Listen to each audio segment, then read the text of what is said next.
আউযুবিল্লাহি মিনাশ শাইতানির রাজিম বিসমিল্লাহির রহমানির রহিম। সবাইকে আমার আন্তরিক সালাম শুভেচ্ছা। আসসালামু আলাইকুম রহমতুল্লাহি ওয়া বারাকাতুহু।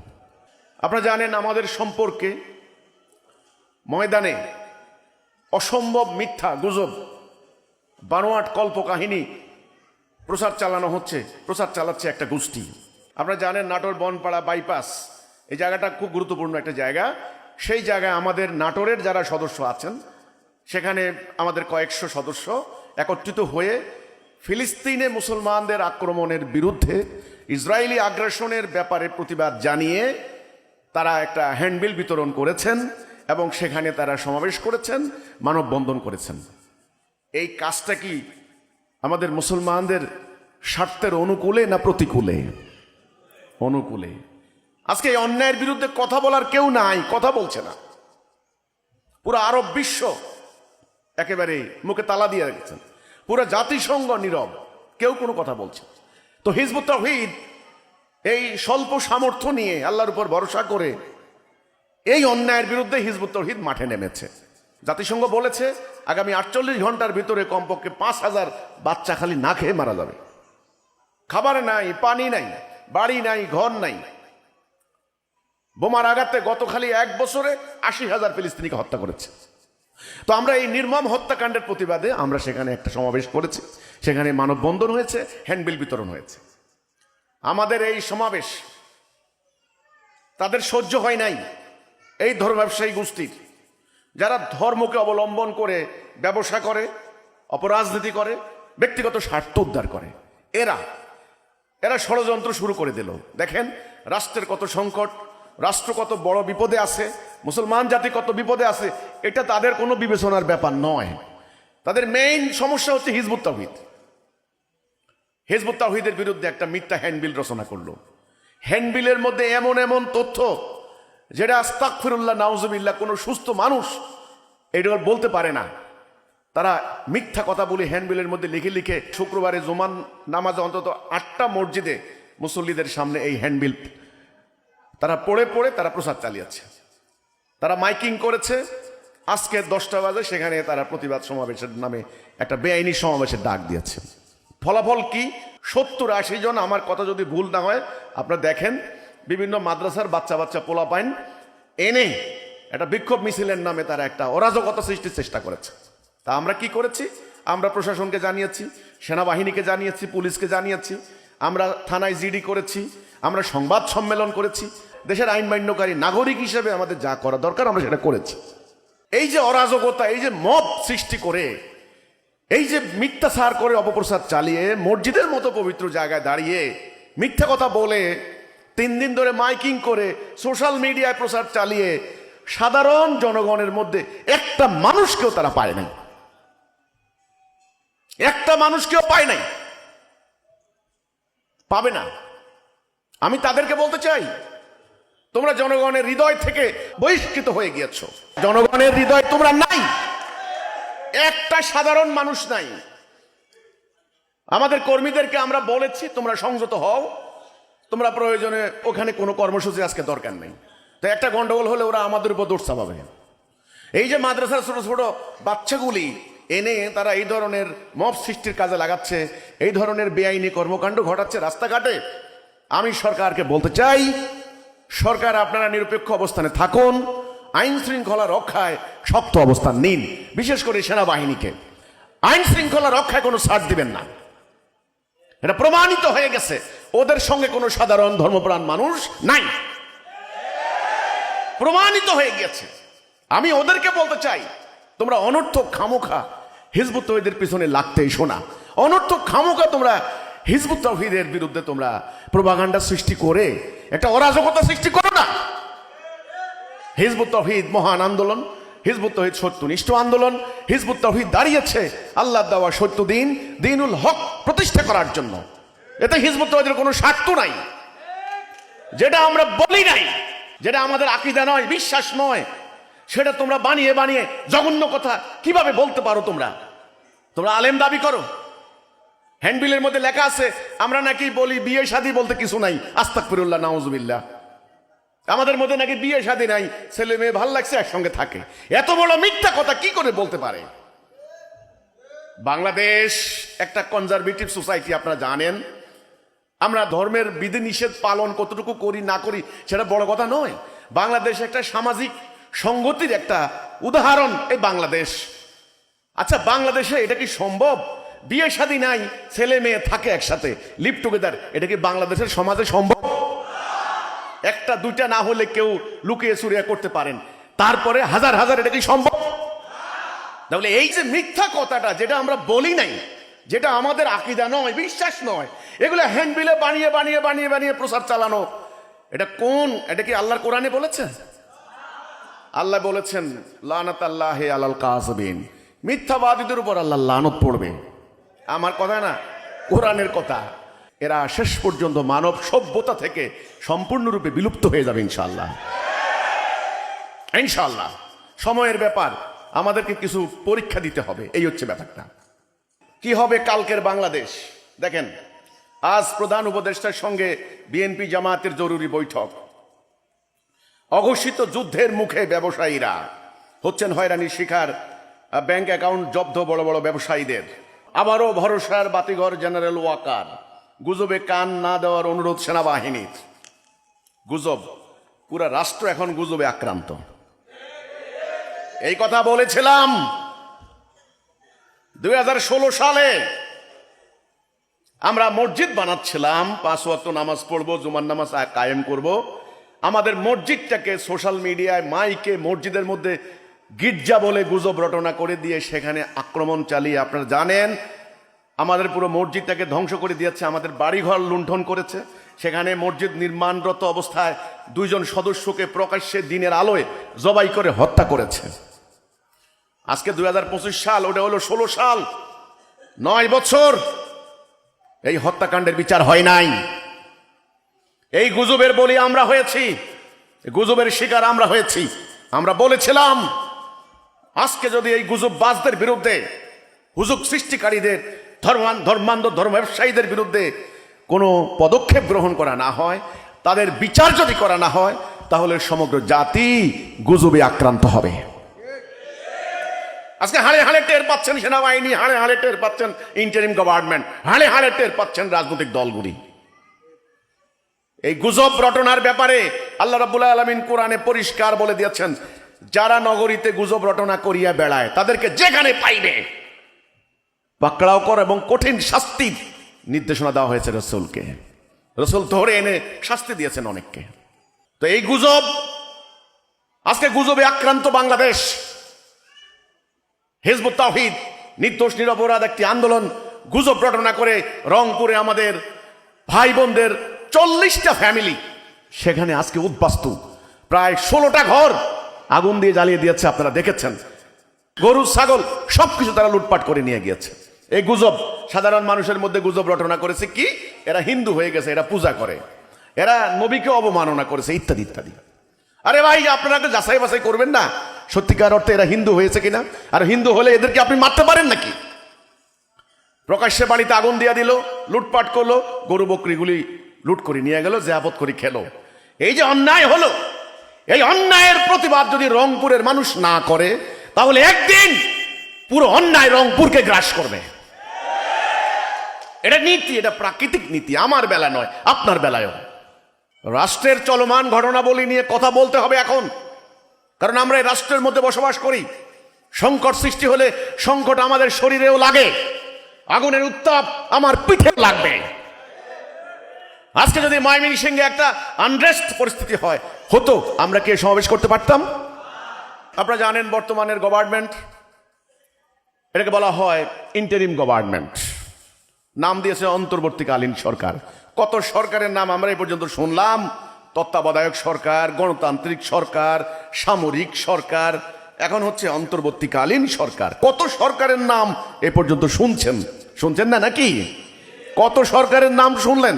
এটার নাম হলো অন্তর্বর্তীকালীন সরকার। আচ্ছা, একটা সরকার ওরা 15 বছর দেশ শাসন করেছে, তাদেরকে ফ্যাসিস্ট স্বৈরাচার আখ্যা দিয়ে তাদেরকে দেশ থেকে বিতাড়িত করে দিয়েছে।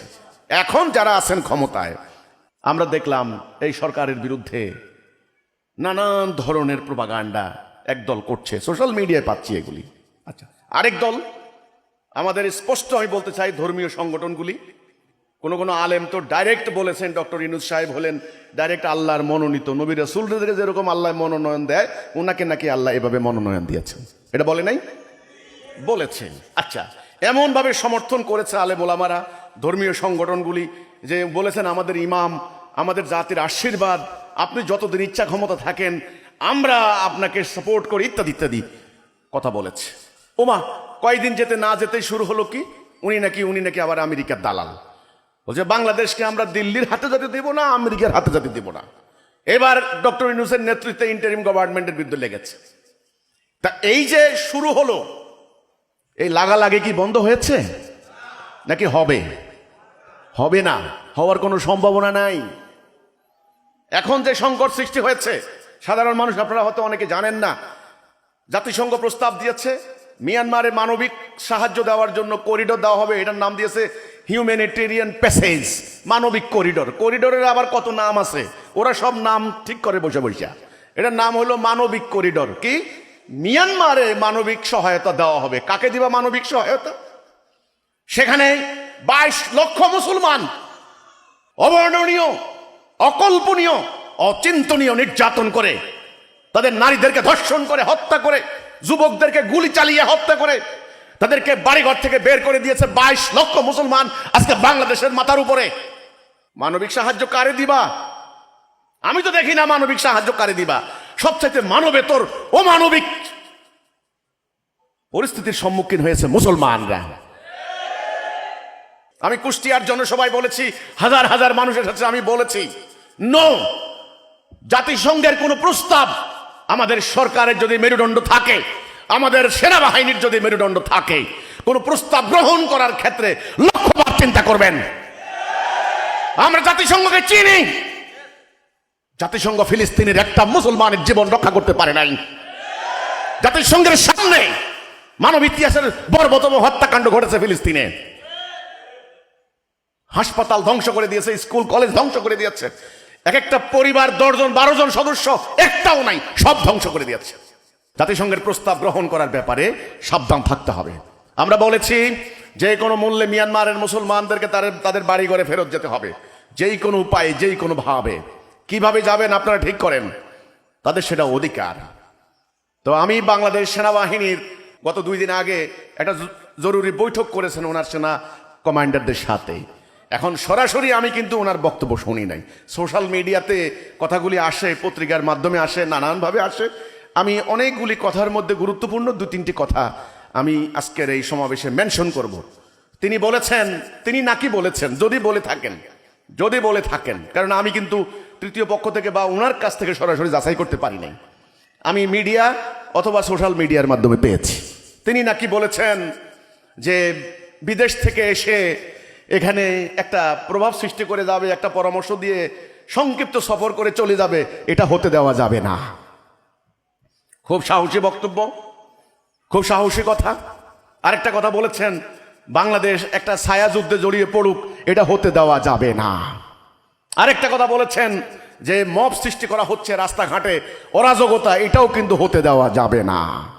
আমরা দেখেছি 5 তারিখের পরে অনেকে সেনাবাহিনীকে বা সেনাপ্রধানকে আন্ডার এস্টিমেট করেছেন। উনি নিজেও বলেছেন আন্ডারমাইন করবেন না, আন্ডারমাইন করেছেন অনেকে। উনি নিজেও বলেছেন আন্ডারমাইন করবেন না, মানে একটা তুচ্ছ তাচ্ছিল্য ভাবতে হবে, সেনাপ্রধান বোধহয় কিছু করতে পারবে না।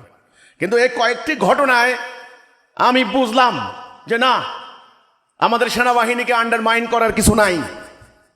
যদি এই কথা তিনি সত্যি বলে থাকেন, তাহলে আমি বলবো মেরুদণ্ড সোজা করে আল্লাহর উপর ভরসা করে, আল্লাহর উপরে ভরসা করে, যেহেতু আপনি আল্লাহকে বিশ্বাস করেন, পরকালকে বিশ্বাস করেন, কোরআনকে বিশ্বাস করেন, আপনি মুসলমানের সন্তান, তাহলে দুনিয়ার কাউকে ভয় না করে মাথা উঁচু করে দাঁড়িয়ে কথা বলেন। আপনার সাথে কে থাক না থাক, আল্লাহ থাকবে ইনশাআল্লাহ। কারণ বাংলাদেশে যে অরাজকতা সৃষ্টি হয়েছে, পরিস্থিতি ভয়াবহ। সিরিয়া যখন গৃহযুদ্ধ চলে, এই সুযোগে সিরিয়াকে ধ্বংস করে দিয়েছে। গৃহযুদ্ধ হলো সবচেয়ে বড় ভয়ঙ্কর, এটাকে বলে সিভিল ওয়ার। সিভিল ওয়ার সম্পর্কে অনেকের কোনো ধারণা নাই।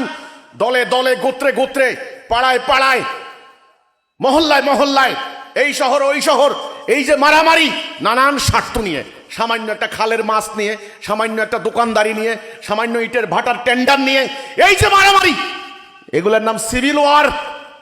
এদিকে বলেন ভারতীয় আধিপত্যবাদের বিরুদ্ধে আমরা স্লোগান, খালি স্লোগান দিলে হবে না। দিল্লি না ঢাকা, দিল্লি না ঢাকা, আর পোলাপাইন না বুঝে ঢাকা ঢাকা। আরে ভাই, ঢাকা ঢাকা বললে হবে নাকি? জাতিকে রক্ষা করতে হলে সিভিল ওয়ার বন্ধ করতে হবে। আর এই সিভিল ওয়ার বন্ধ করার জন্য আমি মনে করি বর্তমান সেনাবাহিনী শক্তিশালী অবস্থান নিতে পারে। এখানে যে নিউজটা করেছে, আবারও ভরসার বাতিঘর জেনারেল ওয়াকার, এ কথাটা কিন্তু আমি সমর্থন করে বলতে চাই। ভরসার বাতিঘর তখনই হবেন সত্যিকার ভাবে এদেশের মানুষকে ভালোবেসে, ন্যায় অন্যায় বিচার বিশ্লেষণ করে, যারা অন্যায় করে সংখ্যায় যত বড় হোক যত বেশি হোক, যারা অন্যায় করে তাদেরকে আইনের আওতায় আনুন। যারা গুজব রটনা করে, যারা মিথ্যা কথা বলে, মানুষের ধর্মীয় সেন্টিমেন্টকে হাইজ্যাক করে নিয়ে জাতি বিনাশী কর্মকাণ্ড ঘটায়, এদেরকে আইনের আওতায় আনুন। তবে বাংলাদেশ টিকবে, মাথা উঁচু করে কথা বলতে পারবেন। তা না হলে রংপুরে আমার ভাইদের উপর হামলা হয়েছে, আমরা এখন পর্যন্ত কোনো বিচার পাইনি। এখন পর্যন্ত তারা বাড়ি ঘরে যেতে পারছে না। কেন?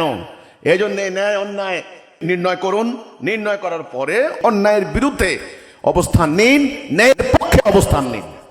আমাদের সামনে অনেক অনেক সংকট, বর্তমানের যেই সংকটগুলি আমরা কথা বলছি, বাংলাদেশ একটা কঠিন সন্ধিক্ষণে পড়েছে, এক ভয়াবহ বিপদের মধ্য দিয়ে যাচ্ছে। কখন কি পরিস্থিতির সম্মুখীন হতে হয়, আপনারা সাধারণ মানুষ, আমরা সাধারণ মানুষ, আমরা সকালবেলা ঘুম থেকে উঠি, ক্ষেত খামারে যাই, আমরা হালের বলদ কাঁধে লাঙল নিয়ে যাই। এখন তো আর লাঙল নাই, এখন ট্র্যাক্টর নিয়ে যান। আমরা সন্তানের মুখে দুবেলা দুমুঠো ভাত তুলে দেওয়ার জন্য দিন রাত অক্লান্ত পরিশ্রম করি সাধারণ মানুষ যারা আছেন। কিন্তু যারা স্বার্থের রাজনীতি করে, যারা হানাহানি রাজনীতি করে, যারা দেশটাকে বিক্রি করে দেওয়ার জন্য ষড়যন্ত্র করছে, তাদের যা শুরু হয়েছে এই দেশের অস্তিত্ব সংকটের মধ্যে পড়বে। এটার জন্য সাফারার আপনারাও হবেন। কাজেই এখন সঠিক কর্মপন্থা ঠিক করতে হবে।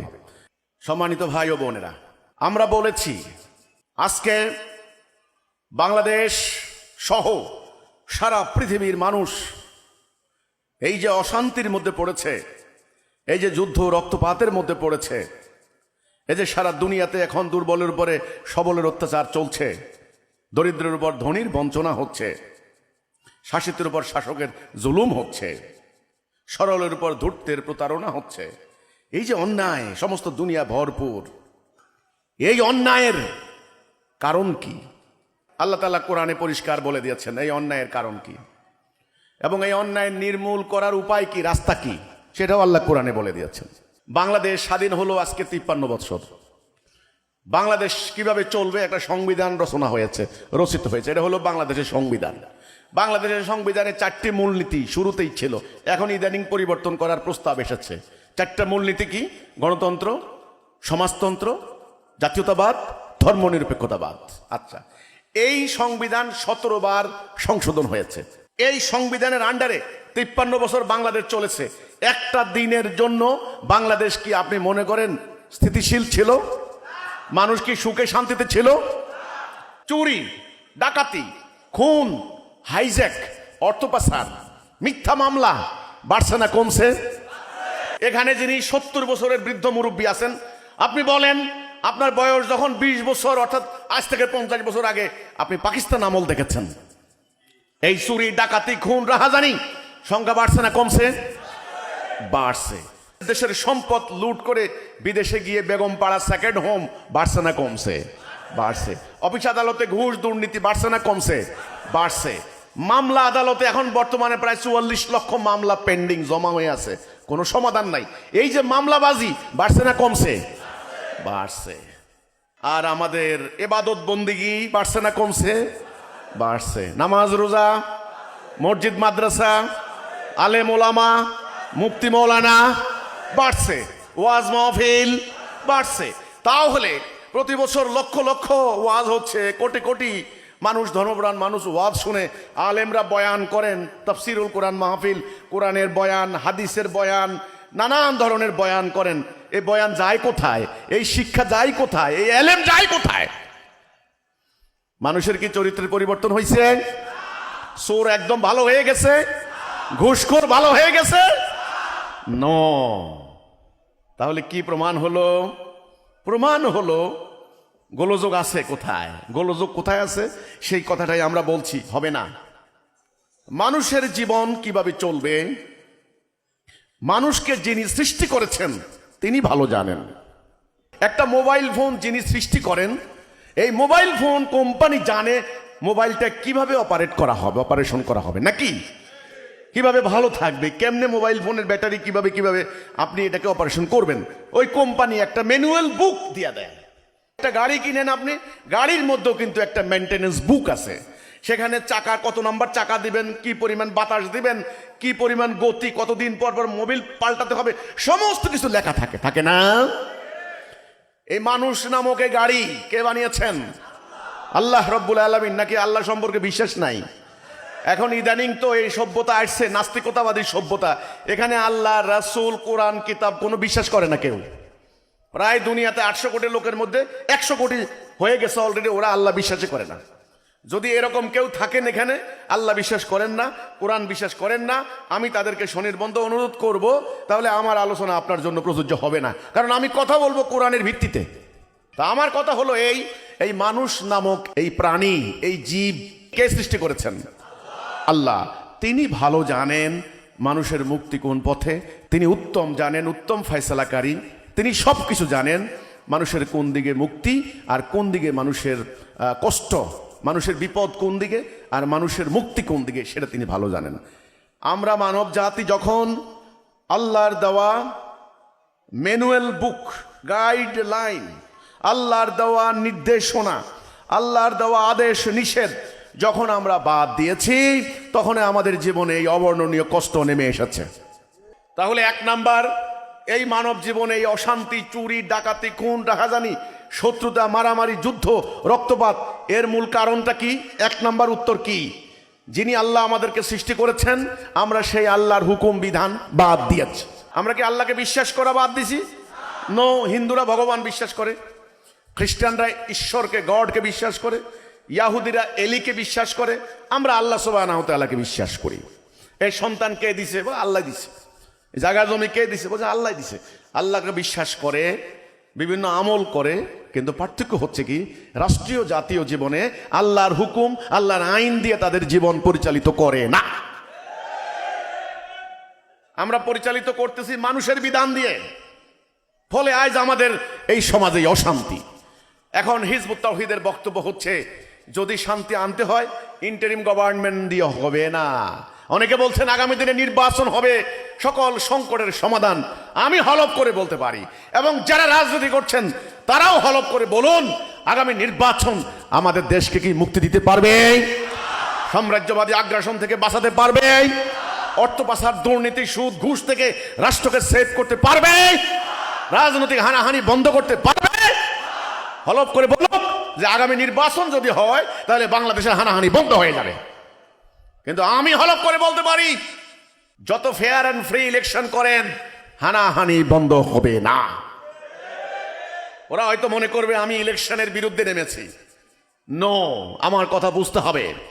আমি নেমেছি বর্তমানে চলমান এই দাজ্জালীয় সভ্যতা, যেটা মানুষের তৈরি, যেটা ইবলিসের তৈরি, এই সিস্টেম, এই ব্যবস্থার বিরুদ্ধে।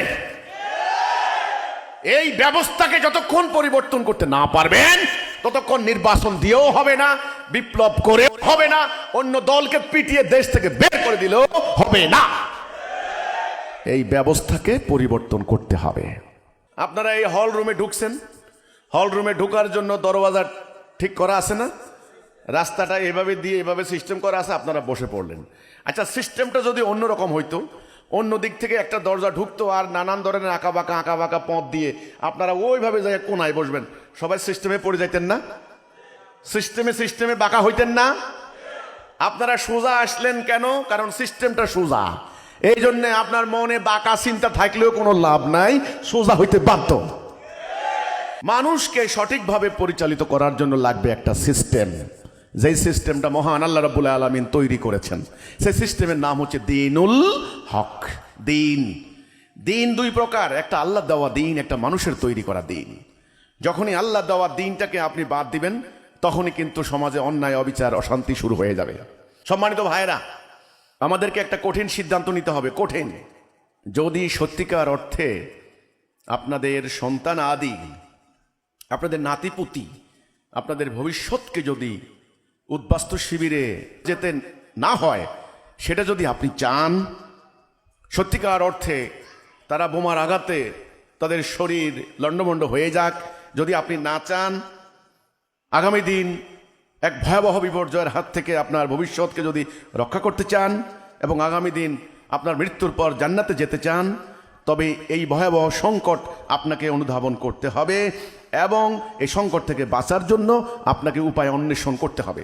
আমরা হিজবুত তৌহিদ আন্দোলন দাঁড়িয়েছি আল্লাহর পক্ষ থেকে সেই উপায় তুলে ধরার জন্য। আমি কিন্তু শুরুতেই বলেছিলাম, মানব জীবনের এই সংকট, এই অশান্তি, এই দুর্নীতি, এই অরাজকতার মেইন কারণ মানুষ আল্লাহর হুকুম বাদ দিয়েছে। আল্লাহর হুকুমকে মেনে নেওয়ার যে আরবি যে বাক্যটা, ওটার নাম হলো লা ইলাহা ইল্লাল্লাহ। লা ইলাহা ইল্লাল্লাহ অর্থ কি? লা ইলাহা ইল্লাল্লাহ বুঝতে হবে। একজন নবী, শ্রেষ্ঠ নবী, শেষ নবী, তিনি আরবের অভিজাত কুরাইশ বংশে ওনার জন্ম হয়েছে। উনি আল আমিন আস-সাদিক। উনি নবী হওয়ার আগে 40 বছর কেউ বলতে পারবে না মহানবী কোনো মিথ্যা কথা বলেছেন, কারোর সাথে প্রতারণা করেছেন, কারোর টাকা মেরে খেয়েছেন, কোনো দুর্নীতি করেছেন, দাঙ্গা ফাসাদ করেছেন, কেউ বলতে পারবে না। উনি বরং গোত্রে গোত্রে মারামারি বন্ধ করার জন্য চেষ্টা করেছেন, পরের উপকার করেছেন, ইয়াতিমের হককে সংরক্ষণ করেছেন। তিনি সত্যবাদী আল আমিন আস-সাদিক। যখন ওনাকে মক্কার কাফেররা মক্কা থেকে বের করে দেওয়ার ষড়যন্ত্র করলো হত্যা করার জন্য, তখনও ওনার কাছে কাফেরদের মাল আমানত হিসেবে গচ্ছিত ছিল, যেটা আপনারা জানেন। তিনি হযরত আলীকে দায়িত্ব দিয়ে তিনি চলে গেলেন। সেই মানুষটাকে পাথর মারা হয়েছে, গালি দেওয়া হয়েছে, অপমান করা হয়েছে, সেই মানুষটাকে অত্যাচার করা হয়েছে। কেন? এই কেনর জবাব আপনাকে বুঝতে হবে। লা ইলাহা ইল্লাল্লাহ বলার কারণে আজকে আমরা মুসলমানরা লা ইলাহা ইল্লাল্লাহ বলছি। আমাদের মুসলমানদের সংখ্যা কত? প্রায় 200 কোটি মুসলমান। আমরা আজকে পৃথিবীতে অন্তত 8 কোটি মুসলমান আজকে উদ্বাস্তু। এই মুসলমান আমরা আজকে এই যে ফিলিস্তিনের কথা বললাম, ফিলিস্তিন শেষ, ফিলিস্তিন এখন আর নাই। উদ্বাস্তু ফিলিস্তিনের মুসলমান। মিয়ানমারের 22 লক্ষ মুসলমান আজকে বাংলাদেশে উদ্বাস্তু।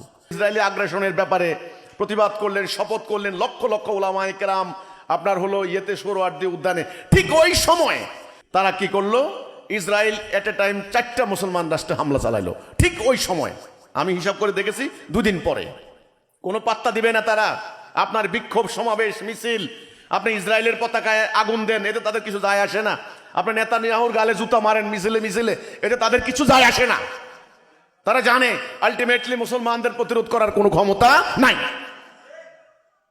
4টা মুসলিম রাষ্ট্রে এট এ টাইম আক্রমণ চালাইছে। তো আজকে সেই মুসলমান, তারা কি কলেমা পাঠ করে না? কলেমা বলে না? লা ইলাহা ইল্লাল্লাহ বলে না নাকি? তো লা ইলাহা ইল্লাল্লাহ আমাদের নবী করিম সাল্লাল্লাহু আলাইহি সাল্লাম বলার কারণে ওনাকে গালি দেওয়া হয়েছে, ওনাকে মার দেওয়া হয়েছে, ওনাকে দেশান্তরিত করা হয়েছে, ওনাকে আঘাত করা হয়েছে, ওনার সঙ্গীদেরকে হত্যা করা হয়েছে। তাহলে আমরা কোন লা ইলাহা ইল্লাল্লাহ বলছি? আমরা কোন ঈমানের ঘোষণা দিচ্ছি?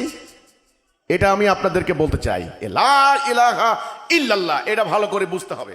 সেটা হচ্ছে এই আল্লাহর সাথে বান্দার একটা চুক্তি, বান্দার একটা কন্ট্রাক্ট। বান্দা তার জীবনে আল্লাহর হুকুম আদেশ ছাড়া কারো আদেশ মানবে না, আল্লাহর হুকুম ছাড়া কারো হুকুম মানবে না। এখানে শব্দটা হচ্ছে এলাহ। ইসলামিক ফাউন্ডেশনের অন্তত 40 জন পণ্ডিত, আমি বলবো এনারা স্কলার, পণ্ডিত। এনারা কেউ আরবি গ্রামারের, কেউ বাংলা ভাষার, কেউ সাহিত্যের, কেউ ইতিহাসের, সব মিলিয়ে সরকার, বুঝেন তো সরকারি প্যাট্রোনেজ থাকলে কি না হয়। সারা দেশের কওমি ঘরানার, আলিয়া ঘরানার, বিভিন্ন ঘরানার আলেমদেরকে, এমনকি সুফিবাদী ঘরানার আলেমরাও আছেন এখানে।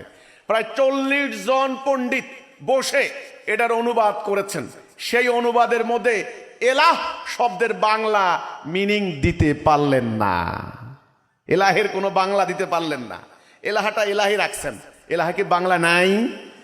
এলাহাকে আপনি যদি লা ইলাহ এটার যদি বাংলা করেন, তাইলে আপনি কি করবেন? এর একটা মিনিং লাগবে না? এতদিন থেকে আমরা দেখেছি লা ইলাহ ইল্লাল্লাহ, এই কথার মানে হলো আল্লাহ ছাড়া কোনো মাবুদ নাই। মাবুদও আরবি, এলাও আরবি। ওনারা বুঝলেন এলাহের মিনিং যদি মাবুদ দিয়ে করি, উপাস্য দিয়ে করি, তাহলে ভুল হবে, ভুল হবে, সঠিক হবে না। তখন তারা এলাহ শব্দটা এলাই রেখে দিয়েছেন, এর বাংলা কোনো অনুবাদ করলেন না। কিন্তু এর বাংলা অনুবাদ আছে না? আমি যদি আপনাকে যদি ইংরেজিতে বলি, please give me a glass of water, আমাকে এক গ্লাস পানি দিন, গ্লাসের বাংলা কি বা ওয়াটারের বাংলা কি আপনি বুঝবেন না? ব্যাপারটা এরকম। তো লা ইলাহা ইল্লাল্লাহ এটার একটা বাংলা মিনিং, সেটা কি? ইলাহ শব্দের অর্থ হচ্ছে তিনি সেই সত্তা যার আদেশ মানতে হবে, যার আনুগত্য করতে হবে, যার হুকুম মানতে হবে। চূড়ান্ত হুকুমদাতা, বিধানদাতা, সার্বভৌমত্বের মালিক, তিনি হচ্ছেন এলাহ, সেই সত্তা যার আদেশ মানতে হবে, যার হুকুম মানতে হবে। তাহলে লা ইলাহা ইল্লাল্লাহ মানে কি? লা ইলাহা ইল্লাল্লাহ মানে হচ্ছে আল্লাহ ছাড়া আমি কারো আদেশ নিষেধ মানব না, মানি না। এই কলেমার ঘোষণা যদি কোনো বান্দা দেয়, তার পক্ষে মানুষের তৈরি হুকুম মানতে পারে? যেই লোকটা লা ইলাহা ইল্লাল্লাহর ঘোষণা দেয়, সে কি মানুষের আইন মানতে পারে? মানুষের বিধান মানতে পারে? পারে না। যদি মানে, সে মোমেন থাকে না, সে কাফের হয়ে যায়। আল্লাহ কোরআনে বলেছেন, ওমান লাম ইয়াহকুম বিমা আনজালাল্লাহু ফাউলাইকা হুমুল কাফিরুন, যারা আল্লাহ নাজেল করা বিধান দিয়ে ফয়সালা করে না, তারা কাফের, তারা ফাসেক, তারা জালেম। সূরা মায়েদা 44, 45, 47। আমাদের মুসলমানদের এই দশা কেন? উত্তরটা আপনারা পেয়ে যাবেন। উত্তরটা পাওয়া এত সোজা নয়। আপনি ডাক্তারের কাছে গেলেন, ডাক্তারের কাছে গিয়ে সমস্ত শরীরে হাজার রকমের ব্যায়াম নিয়ে গেলেন, যে ডাক্তার আমার তো ঘুম হয় না, সারা রাত ঘুমাইতে পারি না, মাথার যন্ত্রণায়, তো কঠিন ব্যাপার, মাথা খালি টাটায় বুঝেন তো, খালি ব্যথা যন্ত্রণা, ঘুম আসে না ডাক্তার। ডাক্তার চোখের ভিতরে ব্যথা, চোখের পানি পড়ে, শুনেন, আর নাকের পানি পড়তে থাকে, সারাদিন সর্দি লাগে। দাঁতের ব্যথা, অলরেডি 4টে দাঁত ফালাই দিছি ডাক্তার, নাই দাঁত, ব্যথা যন্ত্রণায় দাঁতের মাড়ি ব্যথা ফুলে আছে। আচ্ছা, গলার টনসিল হয়ে রয়েছে, এই বড় টনসিল। ডাক্তাররা আরো বলতেছেন, আপনি শুনেন, বলতে বললে আপনি বললেন যে হার্টের মধ্যে শক্তি পাই না, একটু হাঁটলেই বুক ব্যথা করে। ডাক্তার কোন দিকে? এদিকে না এদিকে? এদিকে। সাংঘাতিক ঘটনা। এরপরে বলছে কিডনি, অন্তত 20 বার 50 বার আমার পেশাব করতে যাওয়া লাগে, কিডনির অবস্থা খারাপ, আর কিছু খাইতে পারি না, পেট খালি ফুলে যায়, গ্যাস। শুনেন, আর হাঁটু গিটাই ব্যথা, বাতের ব্যথা, শরীর ফুলে দিয়ে গেছে গা। এখন বলেন, এত সংকট যদি ডাক্তারের কাছে যান, ডাক্তার আপনাকে পুরো কারণ নির্ণয় করার জন্য প্রথমে বলবে, ভাই এই এক লম্বা টেস্ট করতে পাঠাই দিবে। এরপরেও 6 মাস পর্যন্ত খালি ঘুরবেন, কারণ নির্ণয় করতে পারবেন না। আপনি কি অস্থির হবেন না? যে না, কোনো একটা গুরুতর কারণ তো হয়েছে, না হলে এই লোকটা সুস্থ সবল মানুষ, হঠাৎ করে তার এই অবস্থা হলো কেন? আমাদের সমাজটা কিসের মতো? মানব দেহের মতো, মানব শরীরের মতো। এটা আজকে নানান ধরনের রোগে বাসা বেঁধেছে আমাদের এই সমাজে। ধরুন, দুর্নীতি একটা রোগ, সুদ একটা রোগ, অর্থ পাচার একটা রোগ, ডাকাতি আর একটা রোগ, নানান ধরনের দ্বন্দ্ব সংঘাত, পারিবারিক যন্ত্রণা, এ ধরনের রোগে বাসা বেঁধেছে। হাজার হাজার রোগ আমাদের। এখন এই সমাজকে রোগ মুক্ত করতে হলে আপনারা যারা সমাজের লোক, যারা এই সমাজ থেকে ধরে আছেন, আপনাদেরকে আগে শুনতে হবে এই রোগের কারণ কি, তারপরে সঠিক ঔষধ দিতে হবে, এবং আস্তে আস্তে ইনশাআল্লাহ সম্পূর্ণ শরীর রোগমুক্ত হয়ে যাবে। এখন আমাদের মুসলমানদের সমস্যা হচ্ছে, আমরা বলি আমরা আল্লাহকে বিশ্বাস করি, হ্যাঁ আমরা আল্লাহকে বিশ্বাস করি, কিন্তু আমরা আল্লাহর হুকুম মানি না, আমরা আল্লাহর আদেশ মানি না, আমরা কিছু মানি কিছু মানি না। কেমনে দেখেন, আল্লাহ বলেছেন সুদ হারাম। আজ সুদ আমাদের জাতীয় অর্থনীতির বুনিয়াদ, সোজা হিসাব, সুদ ছাড়া অর্থনীতি চলে না। এটা কেবল বাংলাদেশ নয়, সারা দুনিয়ার মুসলিম রাষ্ট্রগুলো একই, সুদের উপর অর্থনীতি, দুনিয়া অর্থনীতি সুদের উপরে। ওকে, আমরা সুদ মানি, মানে আমরা আল্লাহ দেওয়া অর্থ ব্যবস্থা বাদ দিলাম, তাহলে এটা বাদ দিলাম। আমাদের কোর্ট কাছারিতে বিচার ফায়সালা হয় মানুষের তৈরি আইনে, আল্লাহর বিধানে নয়। আমি একটা একটা করে, যেমন আল্লাহ কোরআনে বলেছেন, ওয়াতাসিমু বিহাবলিল্লাহি জামিয়া ওয়ালা তাফাররাকু, তোমরা ঐক্যবদ্ধ হও, আল্লাহর রশিকে ধারণ করো, তোমরা ফারাক হইও না, আলাদা হইও না। এটা আল্লাহর নির্দেশ। কার নির্দেশ? আল্লাহর নির্দেশ। আল্লাহর নির্দেশ মোতাবেক পুরো মুসলমান জাতি হবে কয় জাতি? এক জাতি। পুরো মুসলমানদের নেতা হবেন কয়জন? একজন। পুরো মুসলমান জাতীয় রাষ্ট্রীয় জীবনে কার আনুগত্য করবে? আল্লাহর আনুগত্য করবে। এই তো মুসলমান নাকি? আরে আমি যদি কোরআনের বিধান না মানি মুসলমান দাবি করি কেমনে? আপনারা বলুন, আপনারা বলুন। আল্লাহর নির্দেশনা মোতাবেক আমাদের কাবা এক। কাবা কয়টা? আমরা নামাজ পড়তে দাঁড়াই কাবাতে শরীফাতে আল্লাহু আকবার। একদিকে সবাই উত্তরের দক্ষিণের সাদা কালো আমেরিকান বাঙালি সবাই মিলে আমরা একটা কাবা, একটা মানে ঐক্যের প্রতীক। এই কাবা হচ্ছে ঐক্যের প্রতীক। না হলে কাবা অন্য কোনো প্রয়োজন ছিল না। ঐক্যের প্রতীক কাবা। কাবা ঘরে আল্লাহ থাকে, এখানে আল্লাহ নাই। আল্লাহ বাবা ইব্রাহিম আলাইহিস সালামকে দিয়ে মিল্লাত আবিকুম ইব্রাহিম, মুসলিম জাতির, মুসলিম মিল্লাতের বাবা, জাতির পিতা, তিনি আমাদের ঐক্যের প্রতীক কাবাকে ঠিক করে দিয়ে গেছেন। তোমরা যারা একত্ববাদের অনুসারী, তোমরা যারা ওয়াহদানিয়াতের বিশ্বাস করবে, তোমরা যারা বলবে লা ইলাহা ইল্লাল্লাহ, আল্লাহ ছাড়া কাউকে মানি না, তোমাদের পুরো জাতি হবে এক জাতি। কাবা কয়টা? নবী কয়জন? কিতাব কয়টা? একটা। আল্লাহ কয়জন? তো মুসলমান কয় জাতি হবে? এক জাতি। আজকে মুসলমানের অবস্থা কি আপনারা বলেন? এই একটা পাতা কি জন্য বানায়? একটা কাগজ লেখার জন্য। কাগজটা যদি মধ্যখানে যদি দুই টুকরা করেন, আরেক টুকরা করেন, এটা কি হবে বলেন? এটা কি হবে? আবর্জনা। কোনো কাজ করতে পারবেন? আজকে মুসলমানদের সেই অবস্থা হয়েছে। 200 কোটি মুসলমান, 55টা রাষ্ট্রে রাষ্ট্রে বিভক্ত। পাকিস্তান একটা, আমরা একটা। 71 সালে আমরা দুই পাকিস্তান মুসলমান মারামারি করে লক্ষ লক্ষ খুন হয়ে গেলাম। আমাদের এখানে ভারত মহাসাগর দেখেন মালদ্বীপ, মালদ্বীপের প্রেসিডেন্ট এখন হয়েছেন মোহাম্মদ মুজ্জু। মুজ্জু মানে আমাদেরই মুসলমান। মালদ্বীপ খবর আছে আমাদের নাই। ব্রুনাই একটা রাষ্ট্র। ব্রুনাইয়ের সুলতানের নাকি 1000-এর উপর গাড়ি, এক একটা গাড়ি দুনিয়ার সবচেয়ে লেটেস্ট মডেলের।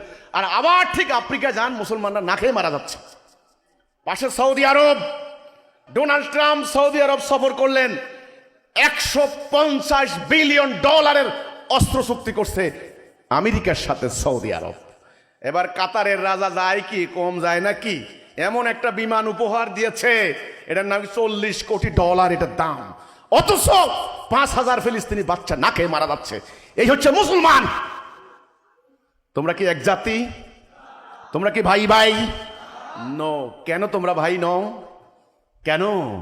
কারণ ঐক্যবদ্ধ নও। ঐক্যের যে সুতা, ঐক্যের যে দড়ি, এটা কেটে গিয়েছে। এটা কেটে দিয়েছে ইবলিস। 100টা তসবির দানা একত্র রাখে কিসে? সুতা কেটে দিলে দানাগুলো ছড়িয়ে ছিটিয়ে পড়বে না? আমাদের সেটা হয়েছে আজকে। আজকে পাকিস্তানের মুসলমান তারা নিজেদের চিন্তা করে, আজকে বাংলাদেশের মুসলমান আলাদা চিন্তা, সিরিয়ার মুসলমান, ইরাকের মুসলমান, ইরান। আপনাকে জানেন সৌদি আরবের সবচেয়ে বড় টেনশনের ব্যাপার হচ্ছে ইরানের শিয়া মুসলমানরা, আর শিয়াদের সবচেয়ে বড় টেনশন হচ্ছে সৌদি আরব। এই জন্যই অস্ত্র কিনে, নাহলে এত অস্ত্র তারা কিসের জন্য কিনে? এই ইরানকে, ইরানের প্রভাবকে খর্ব করার জন্য। তাহলে ইরানের মুসলমান আর সৌদি মুসলমান মারামারি। এই মারামারির সুযোগে আমাদের এই নিরীহ সাধারণ মুসলমানরা আজকে তারা বলির পাঠা হয়ে গিয়েছে। সম্মানিত ভাই ও বোনেরা, এই জন্য আজকে আবারও ঐক্যবদ্ধ করতে হবে জাতিকে। ঐক্যবদ্ধ করার সুতা, দড়ি লা ইলাহা ইল্লাল্লাহ। এই একটা জিনিস। নবী করিম সাল্লাল্লাহু আলাইহি ওয়াসাল্লাম যখন মক্কায় আসলেন, তিনি কি প্রথম নামাজের দাওয়াত দিয়েছেন? আপনাকে বলতে পারবেন পবিত্র কোরআনে আগে আল্লাহ বলেছেন নামাজ পড়ো? এখন তো আজান দিলেই আমরা নামাজে যাই, কিন্তু কোরআনে আগে আগে কিন্তু নামাজের কথা বলা হয়নি। হাদিসে কিন্তু নামাজের কথা আগে বলা হয়নি, রোজার কথা বলা হয়নি। এই যে কোরবানি আসতেছে, 1.5 কোটি গরু বকরি খেয়ে ফেলবেন, কিন্তু সবকিছুর আগে দরকার হচ্ছে ঈমান। আল্লাহ রাসূল মক্কা 13 বছর কিসের দাওয়াত দিয়েছেন? ঈমানের, তাওহীদের, লা ইলাহা ইল্লাল্লাহ। এ লা ইলাহা ইল্লাল্লাহ এটার মানে কি? আমি আবার বলি, লা ইলাহা ইল্লাল্লাহর মানে হচ্ছে আল্লাহ আমার জীবন পরিচালিত করার ক্ষেত্রে, আমার রাষ্ট্র কিভাবে চলবে, আমার অর্থনীতি কিভাবে চলবে, আমার আদালত কোর্ট কাছারি কিভাবে চলবে, আমার পরিবার কিভাবে চলবে, আমার সমাজ কিভাবে চলবে, আমার সেনাবাহিনী কিভাবে চলবে, আমার বিচারপতি কিভাবে চলবেন, সমস্ত ক্ষেত্রে আমি শুধু তোমার হুকুম ছাড়া কারো হুকুম মানব না। জীবনের সর্ব অঙ্গনে কার আনুগত্য করব, কার হুকুম মানব? এই আল্লাহর হুকুম মানার অঙ্গীকার, এটার নাম কালেমাতুত তাইয়্যিবা, লা ইলাহা ইল্লাল্লাহ। নবী করিম সাল্লাল্লাহু আলাইহি সাল্লাম মক্কার মানুষদেরকে আগে নামাজের কথা বলেন নাই, আগে হজের কথা বলেন নাই। মক্কার ওই মানুষগুলো কি হজ করতো না? এই যে এখন হজ করতে যাইতে আছেন, সামনে লক্ষ লক্ষ হাজি সাহেব যাবেন, সেখানে লক্ষ লক্ষ হাজিরা হজ করতে যাবেন। এই হজ কাফেররাও করতো। এই কথা বললে তো আমার গলায় চাকু দিবেন, আপনারা গলায় ছুরি চালাইবেন। আল্লাহ রাসূল যখন আসলেন তার আগেও তো হজ হইতো না? ওরা ন্যাংটোই হজ করতো। ওকে, তারা নামাজ পড়তো না, তারা যাকাত দিত না, খাতনা করতো না, আল্লাহ বিশ্বাস করতো না। নিজেদের নাম আব্দুল্লাহ, আল্লাহ রসুলের বাবার নাম কি? আব্দুল্লাহ। আব্দুল্লাহ মানে আল্লাহর দাস। আল্লাহ বিশ্বাস না করলে কি আব্দুল্লাহ রাখে নাকি? এখন আমরা বলি বিসমিল্লাহির রহমানির রহিম, তারা বলতো বিসমিকা আল্লাহুম্মা, আল্লাহ তোমার নামে শুরু করলাম। তারা নিজেদেরকে ইব্রাহিম আলাইহিস সালামের উম্মত বলে দাবি করত। তারা বলতো আমরা হলাম দ্বীনে হানিফের অনুসারী। আল্লাহ কোরআনে বলে, ওদেরকে জিজ্ঞাসা করো মেঘমালা থেকে বৃষ্টি বর্ষণ করায় কে, তারা বলবে আল্লাহ। তারা আল্লাহ বিশ্বাস করত। কিন্তু তাদেরকে আল্লাহ রাব্বুল আলামিন শেষ নবী কেন পাঠিয়ে তাওহীদে দাওয়াত দিলেন? কেন? তাদের তো ঈমান আছেই আল্লাহর প্রতি। কেন? এটা বুঝতে হবে, কেনর উত্তর বুঝতে হবে। সেটা হচ্ছে এই, তারা আসলে প্রকৃত পক্ষে তাদের সমাজ, তাদের রাষ্ট্র, তাদের অর্থনীতি সকল কিছু আল্লাহর হুকুম মোতাবেক পরিচালিত করত না। ফল কি হয়েছে? রেজাল্ট, ফল হয়েছে অশান্তি, অন্যায়, জুলুম, গোত্রে গোত্রে মারামারি, হানাহানি, এক গোত্র আরেক গোত্রকে ধ্বংস করে দিত। মদ খেয়ে চুর হয়ে পড়ে থাকতো, মদ খেয়ে রাস্তায় অজ্ঞান হয়ে পড়ে থাকতো। নারীদের কোনো সম্মান ছিল না, ইজ্জত ছিল না। দাসত্ব ব্যবস্থা, বাজার থেকে মানুষকে গরু বকরির মতো কিনে আনতো। তাহলে কি ছিল? আমি আবার বলছি, অন্যায়, অবিচার, জুলুম, মানবাধিকার লঙ্ঘন। বেলালদের কোনো অধিকার ছিল না, নারীদের কোনো ইজ্জত ছিল না, সম্মান ছিল না। এই যে অশান্তি ছিল, সেই অশান্তির হাত থেকে রক্ষা করার জন্যই ইসলামের আগমন হয়েছে। আপনি কত বড় পণ্ডিত হবেন, এটা দিয়ে আল্লাহর কিছু যায় আসে না। আল্লাহ দেখতে চান আল্লাহর বান্দারা কি সুখে আছে না দুঃখে আছে, আল্লাহর বান্দাদের মানবাধিকার লঙ্ঘিত হচ্ছে না মানবাধিকার সংরক্ষিত হচ্ছে, সেটা আল্লাহ দেখেন। এই জন্যেই এই অন্যায়, এই অবিচার বন্ধ হওয়ার জন্য একটা মাত্র শর্ত, সেটা হলো আল্লাহর আনুগত্য করা। তাইলে মক্কার কাফেরদের কি সমস্যা ছিল এখন বুঝছেন আশা করি। তারা জাতীয় জীবনে আল্লাহর আনুগত্য করত না। আমাদেরও আজকে সেই অবস্থা হয়েছে। আমরাও নামাজ পড়ি, আমরাও রোজা রাখি। আচ্ছা, কেউ কি নামাজ কি ওই যে ইন্টারিম গভর্নমেন্টকে খুশি করার জন্য পড়ে নাকি? নামাজটা কেন পড়ে? আল্লাহর জন্য। এই যে হজ করতে যায়, এই হজটা কার জন্য করতে যায়? আল্লাহর জন্য। তাহলে আল্লাহর জন্য আগামী কোরবানি দিবে কার জন্য? আমরা বিশ্বাস করি না এগুলি, আল্লাহর জন্য আমল করছি। কিন্তু না, আমাদের রাষ্ট্র চলে আল্লাহর বিধান দিয়ে নয়, ব্রিটিশের আইন দিয়ে। এই হচ্ছে ব্যাপার।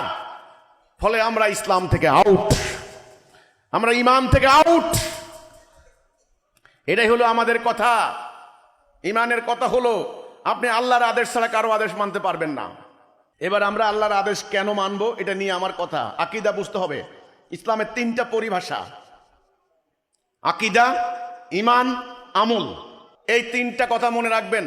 আজকে মাদ্রাসাগুলিতে আমল শিক্ষা দেওয়া হচ্ছে। কেমনে ওযু করবেন, ওযুর মাসালা, রোজার মাসালা, হজের মাসালা, জাকাতের মাসালা। আমল জ্ঞান হাসিল করছেন, আমল জুব্বা পড়ছেন, আমল। আমলের আগে হচ্ছে ঈমান, আকীদা। তাহলে ঈমানটা কি? ঈমানটা হচ্ছে বান্দার সাথে আল্লাহর একটা চুক্তি, আল্লাহর একটা কন্ট্রাক্ট। বান্দা আল্লাহর বিধান ছাড়া কারো বিধান মানবে না। এ কথাটা খেয়াল রাখতে হবে। কিন্তু মৃত্যু পর্যন্ত এই কথার মধ্যে অটল থাকবে। আল্লাহ ওয়াদা দিয়েছেন বান্দার সমস্ত গুনাহ আল্লাহ মাফ করে দেবেন।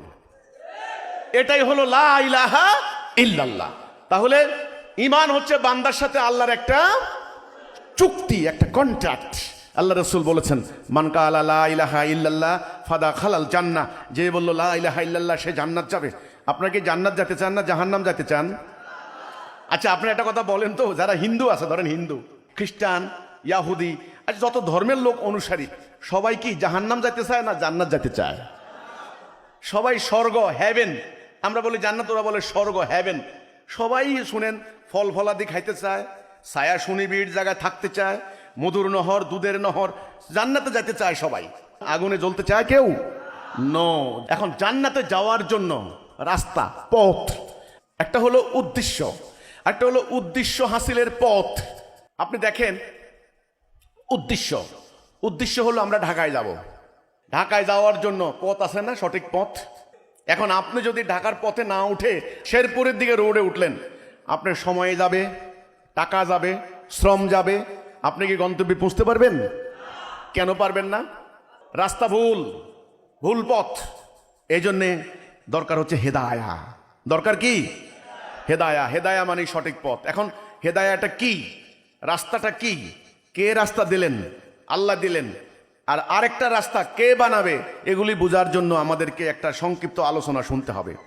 সেটা হলো মানুষ সৃষ্টির উদ্দেশ্য। আমি আবার বলছি, আমার হাতে একটা বস্তু, এটার উদ্দেশ্য কি? এটার উদ্দেশ্য কি বলেন? টাইম দেওয়া। আপনি পৃথিবীর যে কোনো মানুষকে জিজ্ঞাসা করেন, উত্তর কি? একটা পাইবেন না দুইটা? একটা। আমার হাতে একটা গ্লাস আছে, এটার উদ্দেশ্য কি? কাপ আছে, এটার উদ্দেশ্য কি? পানি খাওয়া, বা তরল মানে চা খাওয়া, পানি খাওয়া। ওকে। আমার হাতে একটা বাক্স আছে, এটা কিসের জন্য? টিস্যুর বাক্স। ওকে। আপনি দেখেন এই হল রুমের মধ্যে যত বস্তু দেখেন, প্রত্যেকটার একটা উদ্দেশ্য আছে না? এই উদ্দেশ্য সম্পর্কে জানার নাম আকীদা। আকীদা যদি ভুল হয়, ব্যবহার ভুল হয়ে যাবে। এবার আসেন, আপনার হাতে একটা কলম, কলমের উদ্দেশ্য কি? লেখা। লেখার কাজে ব্যবহার করার জন্য এই বস্তু তৈরি করা হয়েছে। আপনি এটা জানবেন, যখন লেখার দরকার হবে তখন আপনি এটা দিয়ে লিখবেন। এখন কেউ যদি আপনাকে বলে যে এটা হলো একটা অস্ত্র, এটা পকেটে রাখো, সুযোগ পেলে মানুষের মাথায় মারবে, তাহলে ভুল হলো। ওই কাজটাই হলো আমল। কাজটা কি? আমল। কাজটা হলো আমল। খুব খেয়াল করেন, একটা গাড়ি কি জন্য বানানো হয়েছে? এক জায়গা থেকে আরেক জায়গায় যাওয়ার জন্য। এটা কি কোন ড্রাইভার না জানে, কোন প্যাসেঞ্জার না জানে? আপনারা বলুন তো দেখি। গাড়ির উদ্দেশ্য কি ঘুমানো? ওটাকে বাসা বাড়ি। কিন্তু ঘুমানোর জন্য তো সিট দেওয়া আছে, আরাম করার জন্য ফ্যান দেওয়া আছে, গান শোনার জন্য ট্যাপ রেকর্ডার দেওয়া আছে, আছে না? কিন্তু এটা কি বসবাসের বাড়ি? কেউ কি সেটা মনে করে? যদি মনে করে, আকীদা ভুল হলো না? গাড়ি কিন্তু বসবাসের বাড়ি নয়, এটা হলো এক জায়গা থেকে আরেক জায়গায় নেওয়ার উদ্দেশ্যে একটা যন্ত্র তৈরি করা হয়েছে। ওই উদ্দেশ্য যদি হাসিল না হয়, পৃথিবীর দামি গাড়ি হলেও গাড়ির কোনো মূল্য নাই। এই যে কতগুলো ফ্যান আছে দেখবেন, ফ্যান, এই ফ্যান ঘুরতেছে কিসের জন্য? বাতাস। ওই আপনাদের মাথার উপরে ফ্যান আছে, এটা বাতাস দেবে। আচ্ছা এখন যদি দেখেন, ফ্যান আছে, ডানা আছে, কয়েল আছে, বাতাস দেয় না, এই ফ্যানের দাম আছে? ঘড়ি টাইম দেয় না, এই ঘড়ির দাম আছে? না। তো কাজেই উদ্দেশ্য সম্পর্কে জানার নাম আকীদা। এটা খুব মনোযোগ দিতে হবে, কিন্তু এটা ভুল হলে কিন্তু সব শেষ। আপনারা তো নিশ্চয়ই বাড়ি থেকে যখন রওনা দিয়েছেন তখন এই নিয়ত করে এসেছেন যে হিজবুত তৌহিদের ইমাম আসবেন, আমরা ওনার বক্তব্য শুনবো, নাকি অন্য কোনো উদ্দেশ্য? এখন যদি আপনারা ময়মনসিংহে এসে যদি সিনেমা হলে ঢুকে সিনেমা দেখে বিকেল বেলায় বাদাম খাইতে খাইতে বাড়ি চলে যান, তো উদ্দেশ্য হাসিল হবে? উদ্দেশ্য সম্পর্কে জানার নাম আকীদা। আকীদা আগে, ঈমান তারপরে আমল। যাদের ঈমান আকীদা ভুল, তাদের আমল ভুল, কাজ ভুল। আর একটা জিনিস বুঝবেন, ইবাদত কাকে বলে? ইবাদত হচ্ছে যাকে যে জন্য বানানো হয়েছে সে কাজ করাই তার ইবাদত। আল্লাহ রাব্বুল আলামিন এই আসমান জমিন সব সৃষ্টি করেছেন, প্রত্যেকটার একটা উদ্দেশ্য আছে না? সূর্যের যে উদ্দেশ্য, চাঁদের কি সেই উদ্দেশ্য? না, চাঁদের উদ্দেশ্য আলাদা, সূর্যের উদ্দেশ্য আলাদা। পাহাড়ের যে উদ্দেশ্য, সমুদ্রের কি একই উদ্দেশ্য? না।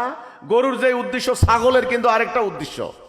তো গরু ছাগলের যদি উদ্দেশ্য থাকে, আপনার আমার কি উদ্দেশ্য নাই? আছে কি না? আছে। এই উদ্দেশ্য সম্পর্কে জানতে হবে।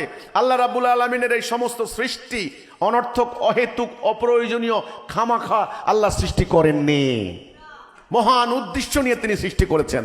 এই আগে উদ্দেশ্য সম্পর্কে জানেন, তারপরে ইমানটা আনেন, সেটা হবে সঠিক ইমান, পারফেক্ট ইমান, খাঁটি ইমান। এরপরে ওই ইমানের উপর নির্ভর করে যে আমলটা করবেন ওইটাই হলো আসল আমল, খাঁটি আমল, আমলে সালেহ। আমলও দুই প্রকার, আমলে সালেহ, আমলে সাইয়্যা। আসল আমল, খাঁটি আমল, দরকারি আমল, আর একটা হচ্ছে বেদরকারি আমল, খারাপ আমল, অপ্রয়োজনীয়, অনর্থক, ওটার নাম আমলে সাইয়্যা। এখন আমল, ভালো আমল, দরকারি আমল, প্রয়োজনীয় আমল যদি করতে হয়, আমলের আগে ঈমান আকীদা জানা দরকার আছে না? ওকে, আমরা জানলাম এই ঘড়ির উদ্দেশ্য হচ্ছে সময় দেওয়া। এখন আমি যদি বলি তাহলে এর উদ্দেশ্যটা কি, আর উত্তর দিতে পারবে না মুসলমানরা। দু একজনে একটু আগাইয়া উত্তর দেয় পড়ার জন্য। পড়ার জন্য যদি বলি এটা আল্লাহ নাযিল করছে কেন, আমি যদি বলি ভাই বলেন গরুরে কি জন্য বানাইছে, বলছে খাওয়ার জন্য। সুন্দর উত্তর, গরু খাই আমরা, পুষ্ট হয়েছে, আমরা জুতা বানাই, উদ্দেশ্য হয়ে গেছে। ভাই পাহাড়ের কি উদ্দেশ্য, যেমন বলতে পারে কি সুন্দর মতে। গাছের কি উদ্দেশ্য, বলছে আমাদেরকে ফার্নিচার দেয়, আমাদেরকে অক্সিজেন দেয়, বা আমাদেরকে এই দেয়, ইত্যাদি ইত্যাদি, গাছের ফল ফলা দিয়ে আমরা খাই। তো আমি যদি বলি তাহলে এটার উদ্দেশ্য কি, আর পারে না। কেন পারলেন না? উদ্দেশ্য ছাড়া তো আল্লাহ এত বড় কোরআন দেননি, আল্লাহ রসুলকে পাঠাননি। শ্রেষ্ঠ রসুল, যার আল্লাহ নিজের টাইটেল রসুলকে দিয়েছেন রউফুর রহিম। আল্লাহ হচ্ছেন রউফুর রহিম, রসুলকে এই টাইটেল দেওয়া হয়েছে রউফুর রহিম। এবং মানব জাতির জন্য তিনি রহমাতাল লিল আলামিন, তিনি বিশ্ব নবী, সারে জাহানের নবী। উনাকে একটা মহান উদ্দেশ্যে পাঠানো হয়েছে। সেই উদ্দেশ্য সম্পর্কে আজকে উম্মতে মুহাম্মদে কি জানে? জানে না। ওরা মনে করে দাড়ি রাখাই হলো নবীর আসার উদ্দেশ্য, ওরা মনে করে মেসওয়াক করাই হচ্ছে উদ্দেশ্য, ওরা মনে করে ডাইন কাতে শোয়াই হচ্ছে উদ্দেশ্য, ওরা মনে করে টাকনু পরাই হচ্ছে উদ্দেশ্য। আরবের মতো জুব্বা পরবো আর একটা পাগড়ি পরবো, বাস আমার উদ্দেশ্য হয়ে গেছে গা। আসলে কি নবী এই উদ্দেশ্যে এসেছেন? এই উদ্দেশ্য সম্পর্কে যদি আপনি না জানেন, সমস্ত আমল হবে ভুল, অনর্থক আমল করতেই থাকবেন, করতেই থাকবেন। কোন লোক যদি গাড়িতে উঠে, বাসে উঠে, বাসের কন্ট্রাক্টর যদি বলে ভাই আপনি কোথায় যাবেন, জানি না ভাই কই যাব ভাই, আমার কোনো উদ্দেশ্য নাই। কি করবে? ওস্তাদ থামান, গাড়ি থামান, ওস্তাদ থামান, পাগল একটা উঠছে আমার এখানে, ভাই নামেন তো, নামেন তো ভাই, নামেন তো, নামেন নামেন নামেন। এবার রাস্তায় দাঁড়ায় এদিকে তাকাইলো, আইসা ধরলো পুলিশ, এই মিয়া বাড়ি কই? জানি না। কই যাইবা? কি জানি, জানি না। কি উদ্দেশ্য তোমার? কি জানি, জানি না। ববগুড়ে খবর আছে, হাত করা লাগে থানা, সন্দেহজনক ঘোরাফেরা, 54 ধারায় চালান, আশঙ্কা করা হইতেছে নাশকতামূলক কোনো কর্মকাণ্ডের সাথে জড়িত থাকতে পারে। তাহাকে প্রশ্ন করিলে সে সঠিক কোনো উত্তর দিতে পারে নাই, কোথা থেকে আসিয়াছে, কোথায় যাইবে, কি তার গন্তব্য, কিছুই বুঝে না। উদ্দেশ্য সম্পর্কে যদি আপনি না জানেন, ববগুড়ে আল্লাহ রাব্বুল আলামিন তিনি আমাদেরকে সৃষ্টি করেছেন, আমাদের সৃষ্টির উদ্দেশ্যটা আগে ভালো করে বুঝেন। আমি আপনি কে, কোথা থেকে এসেছি, কোথায় যাব, এটা ভালো করে বুঝেন। আল্লাহ রাব্বুল আলামিন তিনি আমাদেরকে সৃষ্টি করেছেন মহাপরিকল্পনার অংশ হিসাবে। এই সমগ্র কিছু তিনি সৃষ্টি করেছেন, কোন হও হয়ে গেল, আসমান জমিন গ্রহ নক্ষত্র বৃক্ষরাজি তরুলতা সব হয়ে গেছে। আমাদেরকে, আদমকে, বনি আদমকে আমাদেরকে সৃষ্টি করার আগে আল্লাহ রাব্বুল আলামিন সমস্ত ফেরেশতাদেরকে ডাকলেন। ফেরেশতা মানে মালায়েক, তাদেরকে ডাকলেন, ডেকে বললেন আমি দুনিয়াতে আমার খলিফা বানাবো, তোমরা কি বলো? ফাইজা ক্বালা রাব্বুকা লিল মালাইকাতি ইন্নী জাইলুন ফিল আরদি খলিফা। শব্দটা আল্লাহ কি বললেন? খলিফা। আদমের কথা বলছেন, মানুষের কথা বলছেন, নাস মানুষ বলছেন, আদম বলছেন, বাশার বলছেন। বাশার, বাশার শব্দটা আল্লাহ পরে উল্লেখ করছেন, বাশারও বলছেন, কিচ্ছু না, আদম না, নাস না, বাশার না, কিচ্ছু না। আল্লাহ বললেন আমি খলিফা বানাবো। শব্দটার মানে বুঝতে হবে। কোরআন নাজেল হয়েছে কোন ভাষায়? আরবি ভাষায়। রাসূল কথা বলতেন কোন ভাষায়? আরবি ভাষায়। কাজে আরবি পরিভাষা আমাদেরকে বুঝতে হবে বাংলায়। আজকে দুর্ভাগা আমরা, হতভাগা মুসলমান, আমরা ইংরেজদের তখন দাসত্ব করেছি। ইংরেজি ভাষা, ইংরেজি সংস্কৃতি, ইংরেজি কালচার, রীতিনীতি আমরা ভালোই বুঝি। এটা রিক্সাওয়ালাকে জিজ্ঞাসা করেন প্রেসিডেন্ট কি জিনিস। প্রেসিডেন্ট বাপরে বাপ, সর্বোচ্চ ক্ষমতার অধিকারী। চেয়ারম্যান পাওয়ারফুল ব্যক্তি, ভালো বুঝে। মেম্বার ইংরেজি ভালো বুঝে, কমিটি, এগুলো সব ইংরেজি। এমপি সাহেব, মেম্বার অফ পার্লামেন্ট, পার্লামেন্ট কি জিনিস রিক্সাওয়ালাও বুঝে, লেখাপড়া জানে না তবুও বুঝে পার্লামেন্টের কাজ কি, এমপির কাজ কি। জজ সাহেব, জজ সাহেব বুঝে না এগুলি, এগুলি সব ইংরেজি। বুঝার জন্য ওনাকে কি হাইকোর্টে পড়ালেখা করতে হয়েছে, বিশ্ববিদ্যালয়ে পড়ালেখা করতে হয়েছে? হয় নাই। কেমনে বুঝলো? এটাই হলো দিন, জীবন আচরণ, দৈনন্দিন ব্যবহার, ব্যবহার করতে করতে আচরিত জীবন থেকে উনি শিখে নিয়েছেন। আজ আমরা মাদ্রাসায় বসে বসে কোরআনের পণ্ডিত হচ্ছি, কিন্তু আমাদের আচরিত জীবন, দৈনন্দিন জীবন কোরআনের নয়। এই জন্য খলিফা শব্দের অর্থ যদি জিজ্ঞাসা করি, খলিফা ওই যে দোকানদার কাপড় সেলাই করে, তাই না? ইমাম সাহেব, ইমাম সাহেব কি ওই 2 টাকার বেতনভুক্ত কর্মচারী, অথচ ইমাম হচ্ছেন জাতির ইমাম। এটা কেউ বুঝে? জাতির ইমাম তো প্রেসিডেন্ট, ওনারা তো মনে করে প্রেসিডেন্ট। বুঝে না, ব্যবহার বুঝে না। এই জন্য এখন আমাদের বক্তব্যগুলি শুনলে বলে কি মাথায় ঢুকে না, কি যে কইল, মাথায় ঢুকে না তো, কথাগুলো তো শুনে না তো, অপরিচিত, আননোন। তাহলে আল্লাহ আমাদেরকে কি হিসেবে সৃষ্টি করেছেন? খলিফা, প্রতিনিধি। ফেরেশতারা বলল আলু আতে যা আলু, তারা বলল এরা দুনিয়াতে ফাসাদ ওয়া সাফাকুদ্দিমা করবে। 2টি শব্দ মনে রাখতে হবে, ফাসাদ ওয়া সাফাকুদ্দিমা। এটা কিন্তু বলে নাই ওরা নামাজ পড়বে না, রোজা রাখবে না, পূজা প্রার্থনা করবে না, কিচ্ছু না। ফাসাদ ওয়া সাফাকুদ্দিমা করবে। 2টি শব্দ মনে রাখতে হবে। ফাসাদ মানে অন্যায়, ইনজাস্টিস, সর্বরকমের অন্যায়। ফাসাদ ওয়া সাফাকুদ্দিমা, রক্তপাত, যুদ্ধ, ওয়ার, ব্লাডশেড, টারময়েল, বিশ্বযুদ্ধ পর্যন্ত। এ গ্রামের মারামারি, টেটা মারামারি থেকে শুরু করে, টেটা মারামারি বুঝেন তো নাকি? ওরে ময়মনসিংহে হয় এটা? ময়মনসিংহের মানুষ না জানলে শিক্ষা অর্জনের জন্য যান ইয়েতে ব্রাহ্মণবাড়িয়া, 3 মাসের কোর্সে যান, কোনো ব্যাপার না। কত রকমের টেটার বল্লম মারতে পারেন ওখান থেকে শিখবেন। ওটার থেকে শুরু বিশ্বযুদ্ধ পর্যন্ত। ওই যে ট্রাম্প আর পুটিন যেগুলা করে, এগুলা সব হচ্ছে সাফাকুদ্দিমা। আর অন্যায়, সর্বরকম অন্যায়, নারীর উপর অন্যায়, পুরুষের উপর অন্যায়, অফিস আদালতে অন্যায়, কথাবার্তার অন্যায়, সর্বরকমের অন্যায়। মালায়েকরা কি যুক্তি দিল? এরা কি করবে? ফাসাদ সাফাকুদ্দিমা করবে। তারা বলে নাই যে নামাজ পড়বে না, কিচ্ছু বলবো, ফাসাদ সাফাকুদ্দিমা করবে, অন্যায় বিচার করবে, মারামারি, যুদ্ধ, রক্তপাত করবে। এই আদম মানে খলিফা। আল্লাহ বললেন আমি জানি তোমরা জানো না।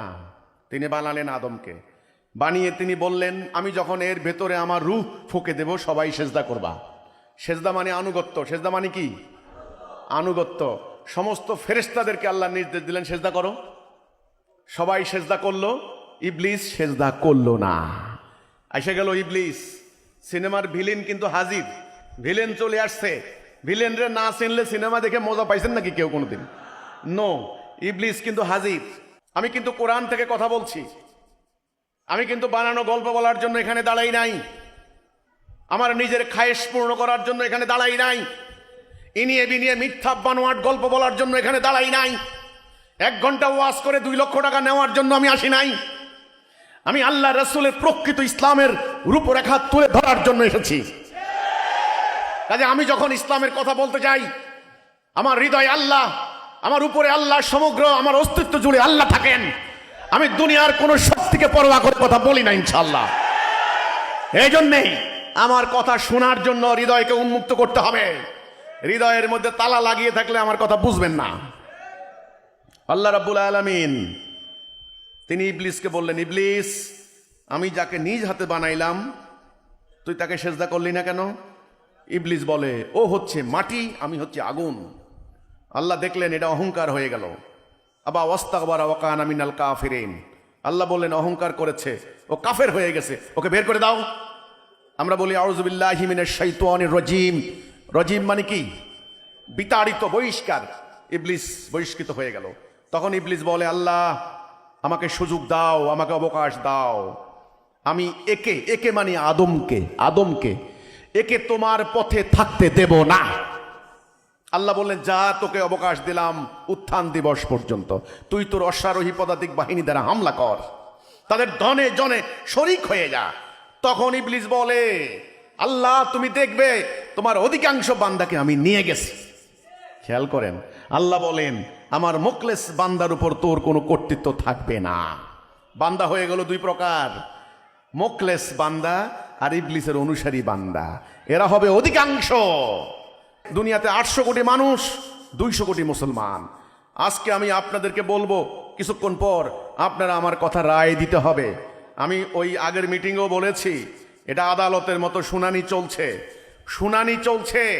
আপনারা আজকে বিচারক, আমি শুনানি করছি, আমি তথ্য উপাত্ত যুক্তি তুলে ধরছি, আপনি রায় দিবেন কিছুক্ষণ পর। যদি রায় দিতে না পারেন, আমি মনে করব আপনি ভালো করে শুনানিতে অংশগ্রহণ করেন নাই। ইবলিস বেরিয়ে গেল ক্ষমতা নিয়ে, আমাদের রন্ধ্রে রন্ধ্রে চিন্তা চেতনায় প্রভাবিত করার ক্ষমতা, বংশের মধ্যে মিশিয়ে যাওয়ার ক্ষমতা নিয়ে সে বেরিয়ে গেল। এই ক্ষমতা আল্লাহ তাকে দিয়েছে। ওকে, তাহলে খলিফা হিসেবে কে সৃষ্টি করেছেন? আমাদের সৃষ্টিকর্তাকে, আমাদের খালেক, আমাদের মালেক আল্লাহ, আমাদের রব কে? আল্লাহ। তাহলে আমরা কিছুই ছিলাম না, আমাদেরকে কে সৃষ্টি করেছেন? আল্লাহ। কাজেই হুকুম চলবে কার? আল্লাহ। এটা মনে রাখতে হবে। আমাদেরকে বলতে বাবা আদমকে কি হিসেবে সৃষ্টি করেছেন? খলিফা। তাহলে বাবা আদমের মূল কাজ কি? আল্লাহর খেলাফত করা। মূল কাজ কি? আল্লাহর খেলাফত করা। বাবা আদম যেন আল্লাহর খেলাফত করতে না পারে, প্রধান শত্রুকে ইবলিস। প্রধান শত্রুকে ইবলিস। আল্লাহকেও চিনবেন, ইবলিসকে চিনবেন না?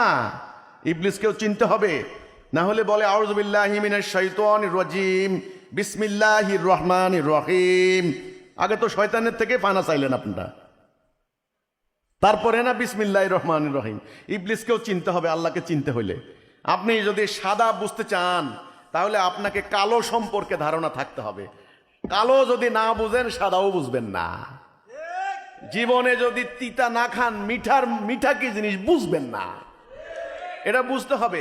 এই যে আমাদের পুরুষরা বসে আছেন, পুরুষ, আমি পুরুষ, বাপখানাই আলাদা।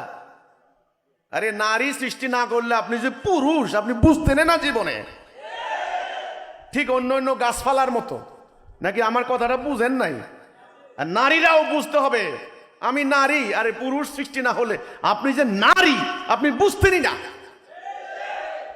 রাত বুঝতো না দিন না হলে, দিন বুঝতো না রাত না হলে। কাজেই রাতকেও ঘৃণা করে লাভ নাই, দিনকেও ঘৃণা করে লাভ নাই। বাবা আদমকে আল্লাহ, এই কথাবার্তাগুলো হয়ে গেল। এবার মাকে বানালেন কে? আল্লাহ। মাকে বানিয়ে আমাদের মা হাওয়া, হাওয়া কথাটা কোরআনে নাই যদিও, কিন্তু আল্লাহ বলছেন কোরআনে আদম তার স্ত্রী। ওকে, মাকে বানালেন।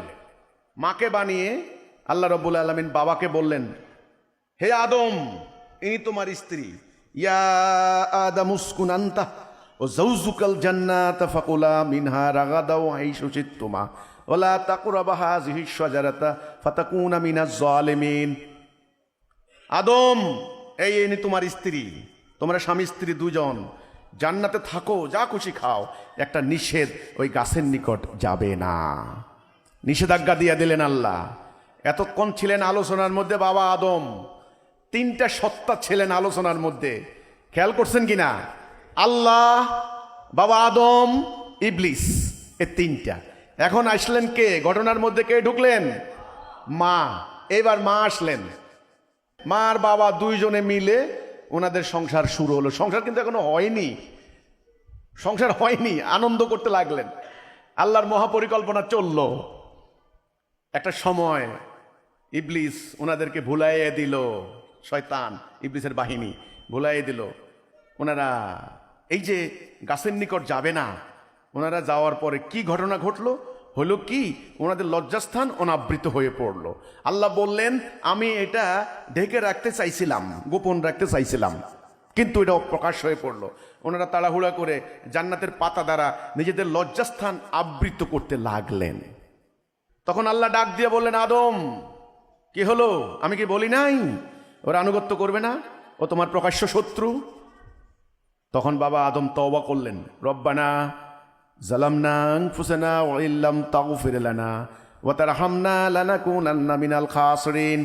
আল্লাহ, নিজের নফসের প্রতি আল্লাহ জুলুম করেছি, আল্লাহ আমাকে মাফ করে দাও। আল্লাহ, আল্লাহ মাফ করে দাও, আল্লাহ ক্ষমা করে দাও। আল্লাহ, বাবা আদম তওবা করলেন মাকে নিয়ে, বাবা মা দুইজনে তওবা করলেন।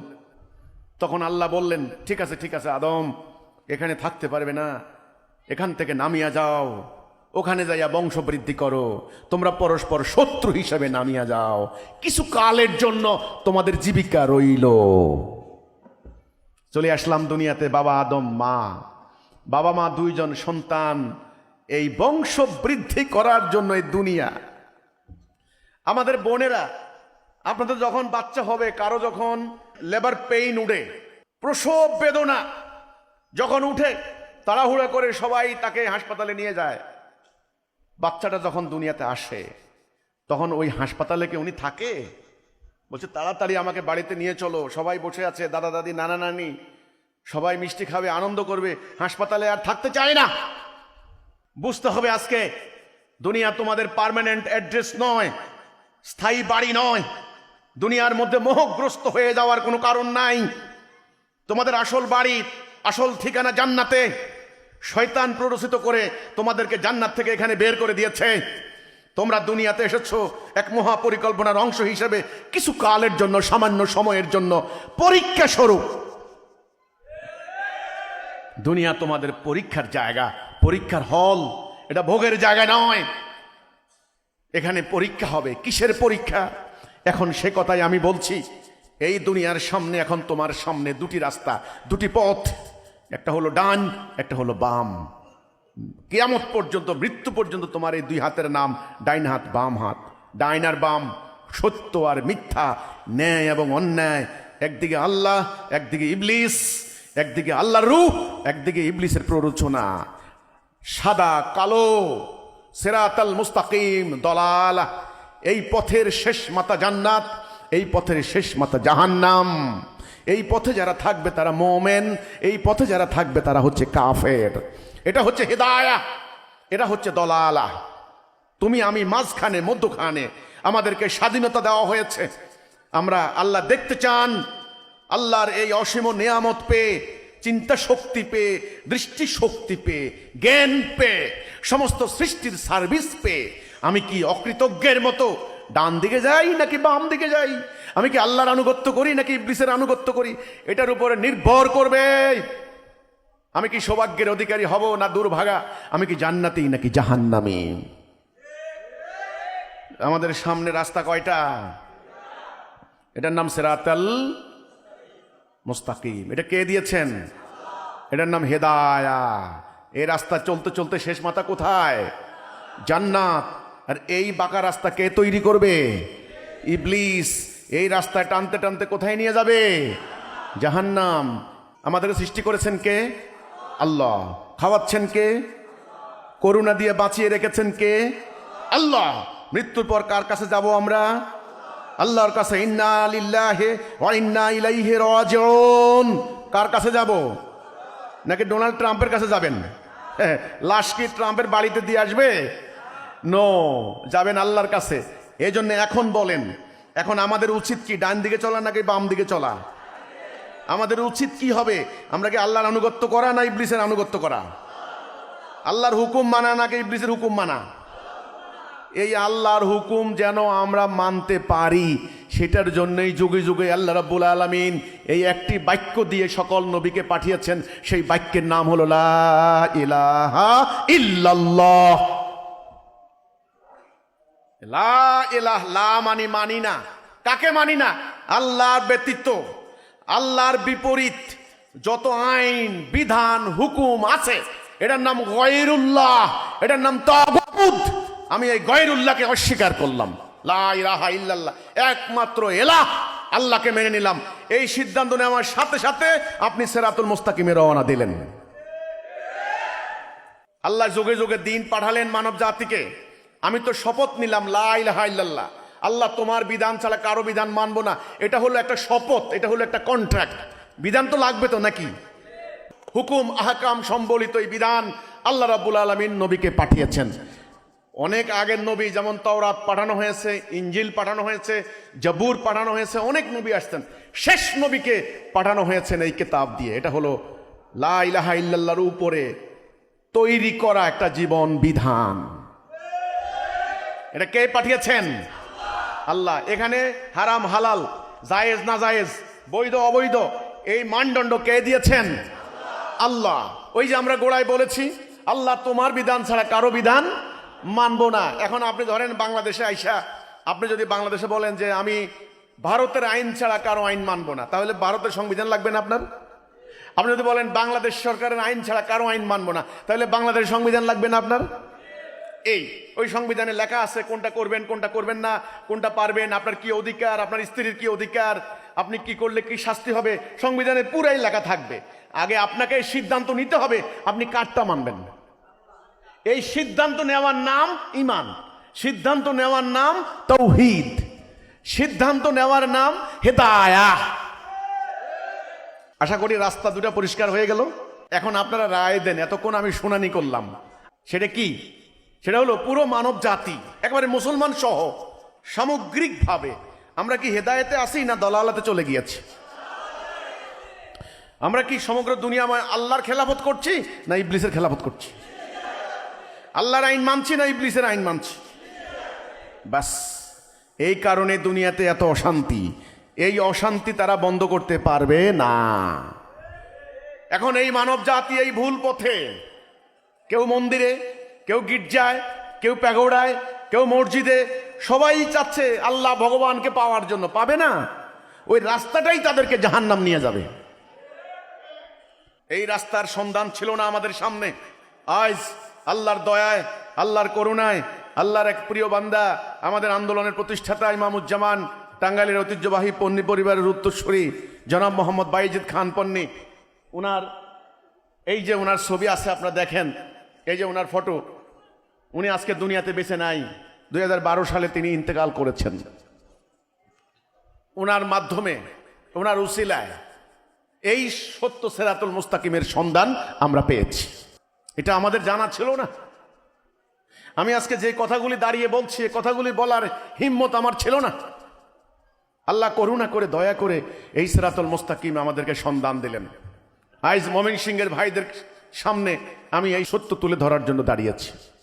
আমি জানি না আপনাদের হৃদয় উন্মুক্ত হবে কিনা, আপনারা দলালা থেকে হেদায়েতে আসবেন কিনা আমি জানি না। যারা আসবেন তাদেরকে আমি জান্নাতের সুসংবাদ দিতে চাই। আমি আবার বলছি, মানুষ প্রধানত কয় প্রকার? সূরা তাগাবুনের 2 নম্বর আয়াত আল্লাহ বলেছেন, আমি তোমাদেরকে সৃষ্টি করেছি, হয় কেউ কাফের নাইলে কেউ মোমেন। মানুষ প্রধানত কয় প্রকার হবে? 2 প্রকার। একদল মোমেন, আরেক দল।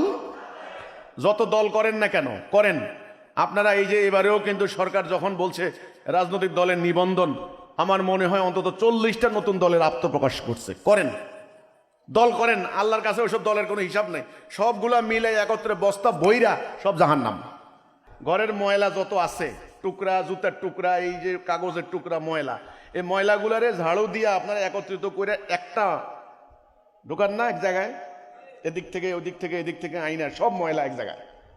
আল্লাহর হিসাব কিন্তু এইটা। যত টুকরা টুকরা হন, দল হন, সমস্যা নাই, সব জাহান্নাম। আল্লাহর দৃষ্টিতে মানুষ 2 ভাগ, মোমেন, কাফের। মোমেনের অভিভাবক কে? আল্লাহ। মোমেন কার হুকুম মানবে? মোমেনের নেতা কয়জন? একজন। মোমেনের নেতা ইমাম মোমেনকে সর্ব অবস্থায় সিরাতুল মুস্তাকিমে পরিচালিত করবেন। এই জন্যে এই বরকতে, এই রহমতে মোমেনের সমাজে অশান্তি হবে না। মোমেন দরজা খুলে ঘুমাবে, মোমেনের নারীর ইজ্জত সুরক্ষিত থাকবে, মোমেনের অফিস আদালতে ঘুষ দুর্নীতি হবে না, মোমেনের শিক্ষা প্রতিষ্ঠানে 2 নাম্বারই হবে না।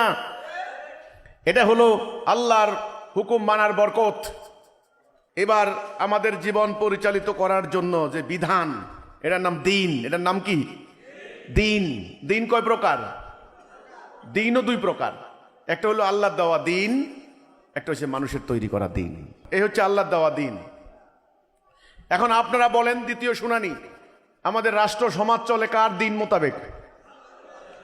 মানুষের তৈরি করা দিন মোতাবেক। এই জন্য এই অশান্তি, এই দুর্নীতি, এই জালিয়াতি, এই অশান্তি এটা বন্ধ হবে না যতক্ষণ না আল্লাহ দেওয়া দিন প্রতিষ্ঠা করা না হবে। এখন প্রথম কথা, যারা ঈমান আনেন নাই, আপনারা যদি আল্লাহর আনুগত্য করতে চান, আল্লাহর হুকুম মানতে চান, তবে আপনাদেরকে ঈমান আনতে হবে। সেই ঈমানের ডাক, তাওহীদের ডাক নিয়ে হাজির হয়েছে হিজবুত তাওহীদ। এই কাজে আমাদের কোনো দুনিয়াবী স্বার্থ নাই, কোনো অর্থনৈতিক স্বার্থ নাই। আমরা এটা দাবি করছি না আমাদেরকে টাকা পয়সা দিতে হবে। এই কাজে আমাদের কোনো রাজনৈতিক অভিসন্ধি নাই। আমরা বলবো না আগামী দিন আমাকে নির্বাচনে ভোট দিতে হবে, নো। আমার বাড়িতে গরু বকরি পাঠাইতে হবে, নো। আমরা শুধু আল্লাহর জন্য, মানবতার মুক্তির জন্য, আপনার জান্নাতের জন্য আপনাকে আমি ঈমানের দিকে ডাক দিচ্ছি। আমরা সাধারণ মানুষ, কিন্তু আমাদের বক্তব্য সাধারণ নয়। আমরা সাধারণ ঘরের সন্তান, কিন্তু আমাদের উদ্দেশ্য সাধারণ নয়। আমাদের উদ্দেশ্য হচ্ছে এই পৃথিবীতে আল্লাহর হুকুমত, আল্লাহর বিধান কায়েম করা। কাজেই আপনারা যারা আল্লাহর তাওহীদের এই ডাকে সাড়া দিয়ে ঈমান আনতে চান, তাদের সঙ্গে আমার পরবর্তী আলোচনা, তা না হলে পরবর্তী আলোচনা করে কোনো লাভ হবে না, কোনো ফায়দা হবে না। আগে ঈমান। রাসূলের কাছে আসার পরে বলছে, ইয়া রাসূলুল্লাহ, আগে ঈমান আনবো না জিহাদ করব? বলছে আগে ঈমান আনো, জিহাদ পরে, সালা পরে, যাকাত পরে, আগে ঈমান। ঈমানের সংকট, তাওহীদের সংকট। যারা ঈমান আনার সিদ্ধান্ত নিয়েছেন, আপনাদেরকে আমি অভিনন্দন জানাই। এবার আমার দ্বিতীয় কথা, দ্বিতীয় পর্বে আমি ঢুকলাম। উদ্দেশ্য সম্পর্কে জানার নাম আকীদা। তাহলে এখন বলেন এক কথায়, মানুষ সৃষ্টির উদ্দেশ্য কি? আল্লাহর খেলাফত করা। ওকে, আল্লাহর খেলাফত করব কি দিয়ে? আল্লাহর হুকুম দিয়ে। কি দিয়ে? আল্লাহর হুকুম দিয়ে। আল্লাহর হুকুম মানার অঙ্গীকার, কন্ট্রাক্ট, চুক্তিনামা, আর সেটাই হচ্ছে তাওহীদ, লা ইলাহা ইল্লাল্লাহ মুহাম্মাদুর রাসূলুল্লাহ। যেহেতু আমরা শেষ নবীর উম্মত, কাজে আমাদের কলেমা হবে এখন এটা, লা ইলাহা ইল্লাল্লাহ মুহাম্মাদুর রাসূলুল্লাহ। এটা তাহলে এই যে ঈমান আনবো কেন? ঈমান আনবো এই জন্য, আল্লাহর হুকুম মানার জন্য। আল্লাহর হুকুম মানবো কেন? আল্লাহর খেলাফত করার জন্য। আল্লাহর খেলাফত করব কেন? ইবলিসের চ্যালেঞ্জে ইবলিসকে পরাজিত করার জন্য। আর তখনই শান্তি নেমে আসবে। যখনই আপনি আল্লাহর খেলাফত করবেন তখনই শান্তি পাবেন। সেই শান্তির নাম ইসলাম। শান্তির নাম কি? ইসলাম। ইন্নাদ-দীনা ইনদাল্লাহিল ইসলাম। আল্লাহর নিকট একমাত্র অ্যাকসেপ্টেবল দিন হচ্ছে ইসলাম। ইসলাম মানে কি? আবার বলি, শান্তি কেমনে আসবে? তসবির দানা টপকাইলে শান্তি আসবে? জাতিসংঘ বানালে শান্তি আসবে? শান্তি চাই, শান্তি চাই বলে স্লোগান দিলে শান্তি আসবে? আসবে না। আল্লাহর দেওয়া দিন, আল্লাহর হুকুমের আনুগত্য করতে হবে, তবে শান্তি আসবে। আমি আবার বলছি, তাহলে এই কিতাবের উদ্দেশ্য কি? এই কিতাবের উদ্দেশ্য কি? এটাকে মানব জীবনে কার্যকরী করে, মানব জীবনে প্রতিষ্ঠা করে মানুষ যেন দরজা খুলে ঘুমাতে পারে, এই শান্তি প্রতিষ্ঠায়, ন্যায় বিচার প্রতিষ্ঠা করা। এটা হলো এর উদ্দেশ্য। ঘড়ির উদ্দেশ্য কি? এর উদ্দেশ্য কি? এটাকে কার্যকরী করে মানুষ যেন শান্তি পায়। গাড়ির উদ্দেশ্য কি? গাড়ির উদ্দেশ্য এক জায়গা থেকে আরেক জায়গায় যাওয়া। ওইটা না হলে ওই গাড়ি বানানো আর না বানানো সমান কথা। এই জন্যে কোরআন সম্পর্কে আল্লাহ রাসূলের একটা হাদিস আছে। রাসূল বলছেন, সময় আসবে ইসলাম শুধু নাম থাকবে। কি থাকবে? নাম থাকবে। কোরআন শুধু অক্ষর থাকবে। মসজিদগুলি হবে লোকে লোকারণ্য, সেখানে কি থাকবে না? দেখেন, খেয়াল করেন, হেদায়া বুঝছেন তো এখন না? হেদায়া মানে সিরাতাল মুস্তাকিম, সঠিক পথ। ঠিক আছে? মানুষ কিন্তু নামাজ পড়ে, কিন্তু মানুষ কিন্তু রোজা রাখে, কিন্তু রাসূল বলেন নাই যে মসজিদ থাকবে না। রাসূল বলছেন মসজিদ থাকবে, লোকে লোকারণ্য হয়ে যাবে, কিন্তু সেখানে হেদায়া থাকবে না। আমাদের মুসল্লিরা এত কষ্ট করে নামাজ পড়েন, কিন্তু হেদায়া নাই। কি কঠিন কথা। রাসূলুল্লাহর আগমনের উদ্দেশ্য কি? সূরা ফাতা 28, সূরা সফ 9, সূরা তাওবা 33, তিনটা সূরা। আল্লাহ বলছেন, হুয়াল্লাযী আরসালা রাসূলাহু বিল হুদা ওয়া দীনিল হক লিইয়ুযহিরাহু আলা দ্বীনি কুল্লিহি ওয়া কাফা বিল্লাহি শাহীদা। সাক্ষী হিসেবে আল্লাহই যথেষ্ট। তিনি নিজের রাসূলকে পাঠিয়েছেন হেদায়া এবং সত্য দ্বীন দিয়ে। দেখছেন কি দিয়ে পাঠিয়েছে? হেদায়া। হেদায়া মানে কি? লা ইলাহা ইল্লাল্লাহ। আর এই হেদায়াতের উপরে একটা জীবন ব্যবস্থা সত্য দ্বীন, এটা দিয়ে আমি পাঠালাম। কে বলছেন এটা? আল্লাহ। কাকে পাঠালেন? রাসূলকে। আমি পাঠালাম লিইয়ুযহিরাহু আলা দ্বীনি কুল্লিহি, যেন অন্যান্য সমস্ত দ্বীনের উপরে এটাকে বিজয়ী করে, প্রতিষ্ঠা করে, গালেব করে, জাহের করে। এই জন্য আল্লাহ রাব্বুল আলামিন সূরা শুরার মধ্যে নির্দেশ দিয়েছেন আন আকিমুদ্দীন, দ্বীন প্রতিষ্ঠা করো।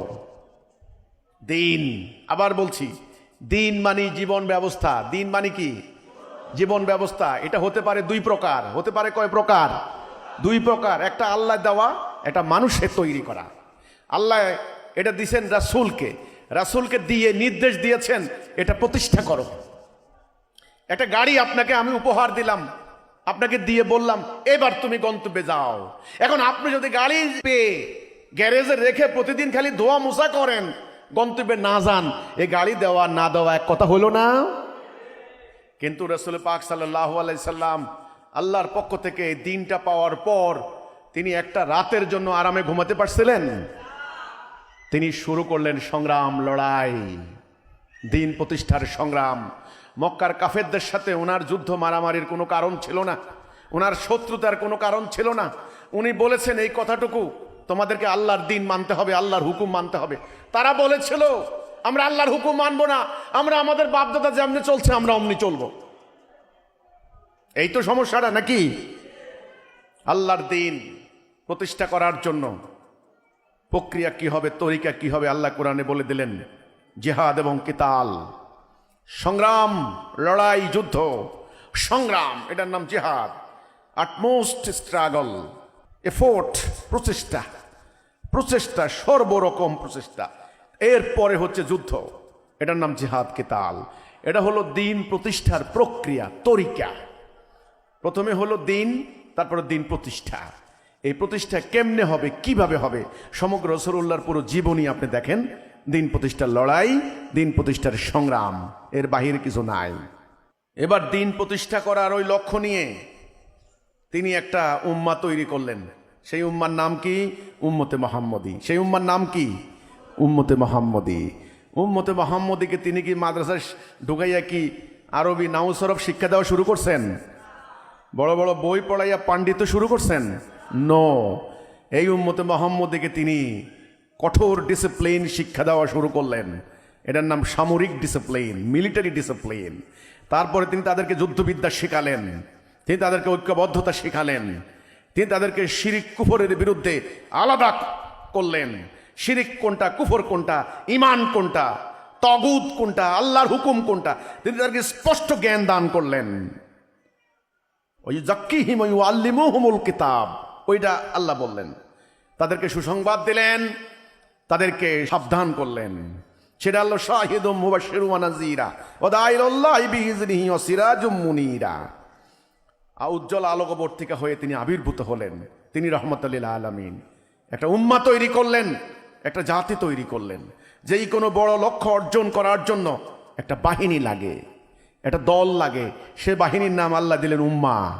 উম্মাহ, খয়রা উম্মাহ, তোমরাই হলো সেরা জাতি, সেরা উম্মাহ। সেই উম্মাহটাকে 5 দফা কর্মসূচির একটা বন্ধনীতে তিনি রশি দিয়ে বাঁধলেন। মক্কার ওই লোকগুলা ঐক্যবদ্ধতা জানতো না, গোত্রে গোত্রে মারামারি করত। তিনি তাদেরকে ঐক্যবদ্ধতা শিক্ষা দিলেন। এই কর্মসূচি আল্লাহ দিলেন। কর্মসূচি কে দিলেন? আল্লাহ। আল্লাহ রাসূল নিজেই বলেছেন আমরুকুম বিখামসিন আল্লাহু আমারানি বিহিন্না, আল্লাহ আমাকে 5টি কাজের আদেশ দিয়েছেন, আমি তোমাদেরকে দিয়ে যাচ্ছি। 1, তোমরা ঐক্যবদ্ধ হও।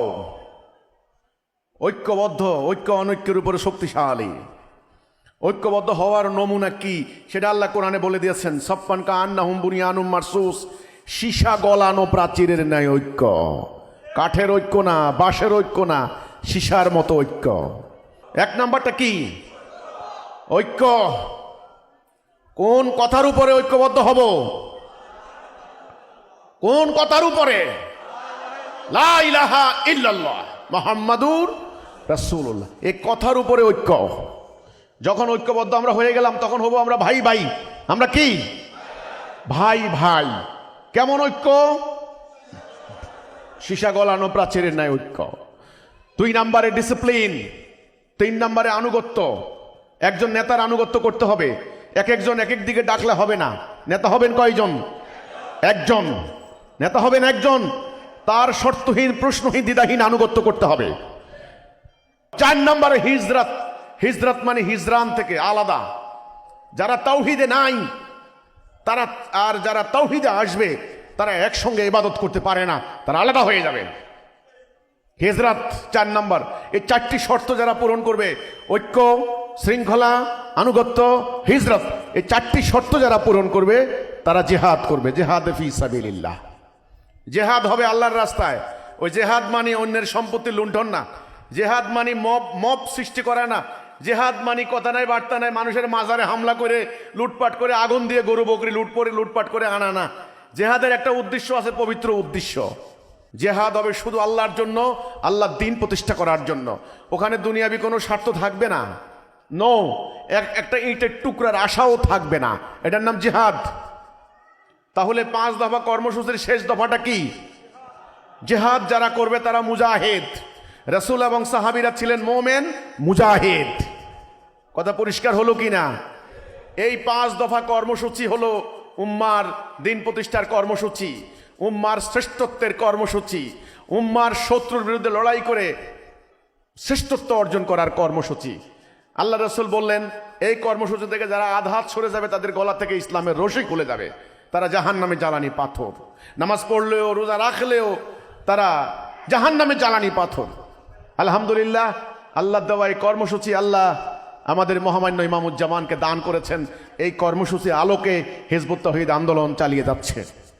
এই কর্মসূচি আল্লাহর দেওয়া কর্মসূচি।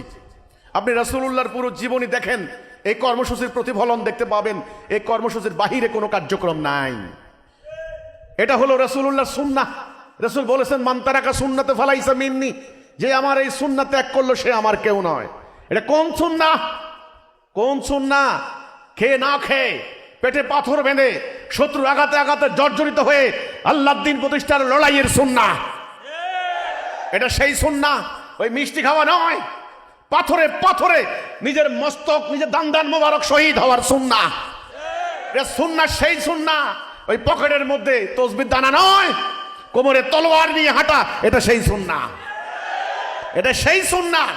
এই জাতি এই সংগ্রাম, জিহাদ, লড়াই বাদ দিয়েছে, আসল সুন্নাহ বাদ দিয়েছে। এরা সুন্নতের বিকল্প নিয়েছে। দাড়ি, পাগড়ি, মেসওয়াক, ঢিলাকুলুক, টাকনু, ডাইন কাতে শোয়া, খাবার আগে মিঠাই নিমক, খাওয়ার পরে মিঠাই খাওয়া, মসজিদে ঢোকার সময়। এই যে সুন্নত, সুন্নাহ, এটা রাসূলুল্লাহ সুন্নত। আমাদেরকে দেখলে বলে, ভাই আপনার তো কোনো সুন্নত নাই ভাই। আরে সুন্নাহ মানে কর্মনীতি, কর্মপদ্ধতি। আল্লাহ কোরআনে বলছেন, মোমেন আর কাফের যখন যুদ্ধে মোকাবেলা করবে, কাফেররা পালিয়ে যাবে, পরাজিত হবে, মোমেন বিজয় লাভ করবে। একজন মোমেন বনাম 20 জন কাফের, বলেন নাই? আল্লাহ বলছেন মোমেনরা জয় লাভ করবে, আমি তাদেরকে সাহায্য করব। এটা আমার সুন্নাহ। আমার সুন্নাহর কোনো পরিবর্তন নাই। তাহলে আল্লাহ সুন্নাহ মানে কি আল্লাহ দাড়ি নাকি? তাহলে সুন্নাহ মানে কি? কর্মপদ্ধতি, কর্মনীতি, পলিসি, প্রক্রিয়া, নীতি, এটার নাম সুন্নাহ। এই সুন্নাহ মনে রাখতে হবে। আল্লাহ রাসূলকে দিন দিলেন, দিন, এই দিনটাকে প্রতিষ্ঠা করতে হবে না? দিনটা প্রতিষ্ঠা করার নীতি, নীতি, এটার নাম বলে প্রিন্সিপালস, নীতি। এই নীতিটা কি হবে? কেউ বলে নির্বাচন করেন, কেউ বলে তাবলীগ করেন, কেউ বলে আলোচনা করেন। আসলে নীতি কি হবে? জিহাদ এবং কিতাল, এটাই সুন্নাহ। কথা মনে থাকবে। এবং রাসূলুল্লাহর ব্যক্তিগত রুচি অভিরুচি, অভ্যেস অনভ্যেস। উনি আরবের মানুষ, স্বাভাবিকভাবে উনি খেজুর খাইতেন, উনি জুব্বা পরতেন, উনি পুরুষ, ওনার দাঁড়িয়ে উঠছে, স্বাভাবিকভাবে ডাইন কাতে ঘুমাইতেন। এটা ওনার আদত, আদত, ব্যক্তিগত অভ্যেস অনভ্যেস, এটাকে বলে আদত। এটা আপনি যত অনুসরণ করবেন তত আপনি উপকৃত হবেন, সব হবে। কিন্তু মনে রাখবেন, ওগুলা শিক্ষার জন্য এত বড় একজন মহামানব আসে নাই। উনি আসছেন আল্লাহর দেওয়া দিন লড়াই করে মানব জীবনে প্রতিষ্ঠা করে ইবলিসের চ্যালেঞ্জে আল্লাহকে বিজয়ী করার জন্য। এই আকীদা আপনাদেরকে বুঝতে হবে। এই আকীদা না বুঝলে যত কষ্ট করেন কোনো লাভ নাই। তাহলে কর্মসূচি, আল্লাহর দেওয়া কর্মসূচি, এই কর্মসূচি অনুসরণ করছে হিজবুত তাওহীদ। আমি আজ এই ময়মনসিংহের এই কর্মী সম্মেলনে দাঁড়িয়ে আমি বর্তমান সরকার, সেনাবাহিনী, গণমাধ্যম, শিক্ষিত সমাজ, শ্রমিক শ্রেণী, ছাত্র জনতা, যারা আন্দোলন করেছেন, যারা রাজনৈতিক দল করেন, আলেম ওলামা, সবার প্রতি আমি আহ্বান করে বলতে চাই, আপনারা যতই আন্দোলন করেন, যতই নির্বাচন করেন, যতই জোট করেন, যতই সরকার পাল্টান, শান্তি কোনোদিন আসবে না যতক্ষণ পর্যন্ত না এই কথার উপরে ঐক্যবদ্ধ হতে না পারেন। আমরা হুকুম মানবো আল্লাহর, আমরা আদেশ মানবো আল্লাহর, আমরা আল্লাহর হুকুম ছাড়া কার হুকুম মানবো না। এবং এই জাতির 16 কোটি বাঙালি আজকে একটা আঞ্চলিক পরাশক্তি, আঞ্চলিক দাদাবাবুদের আজকে এখানে আধিপত্যবাদের শিকার হয়েছি আমরা। আমাদের সামনে আছে চীন সাম্রাজ্য, তারা এখানে আধিপত্য বিস্তার করতে চায়। আমাদের এখানে আমেরিকা এবং ইঙ্গো মার্কিন চক্রান্ত, তারা এখানে জাতিসংঘের মাধ্যমে এখানে আধিপত্য বিস্তার করতে চায়। এবং মিয়ানমারের সেনাবাহিনী, মিয়ানমারের রাখাইন আর্মি, তারাও আমাদের এখানে একটা ষড়যন্ত্র করছে। এই সকল ষড়যন্ত্রের মোকাবেলা আপনারা তখনই করতে পারবেন আল্লাহ রসুলের দেওয়া 5 দফা কর্মসূচি। এই কর্মসূচি হিজবুত তাওহীদ গ্রহণ করেছে। এই কর্মসূচির 1 নাম্বারটা হচ্ছে ঐক্যবদ্ধ করা, ঐক্যবদ্ধ হওয়া। পুরো জাতিকে সমস্ত রাজনৈতিক বিভাজন বিভক্তি ভুলে গিয়ে ধর্মের নামে অথবা গণতন্ত্রের নামে, সমাজতন্ত্রের নামে যত দলাদলি আছে, এই সমস্ত বিভেদ ভুলে গিয়ে ইস্পাতের মতো ঐক্যবদ্ধ হতে হবে। সমগ্র জাতির নেতা হবেন একজন, সমগ্র জাতি সেই নেতা হবেন আল্লাহর মনোনীত নেতা। সমগ্র জাতি হবে ডিসিপ্লিন, একজন নেতার আনুগত্য করবেন শর্তহীন, প্রশ্নহীন, দ্বিধাহীন চিত্তে। এবং যাবতীয় অন্যায় শিরিক কুফর থেকে তারা হিজরত করবেন, আলাদা হবেন। এবং সমগ্র জাতির সম্পদ, সমগ্র জাতির জ্ঞান, শিক্ষা, জান এবং মাল একত্রিত করে আল্লাহর দ্বীন প্রতিষ্ঠার লড়াই যদি করতে পারেন, এই সিদ্ধান্ত যদি দিতে পারেন, আমি হলফ করে বলতে পারি পৃথিবীর কোনো পরাশক্তি এই বাংলার মানুষের কোনো ক্ষতি করতে পারবে না। এটা আমার কথা নয়, আমি ইতিহাস থেকে বারবার বলেছি। মদিনার ছোট্ট রাষ্ট্রের কথা স্মরণ করুন।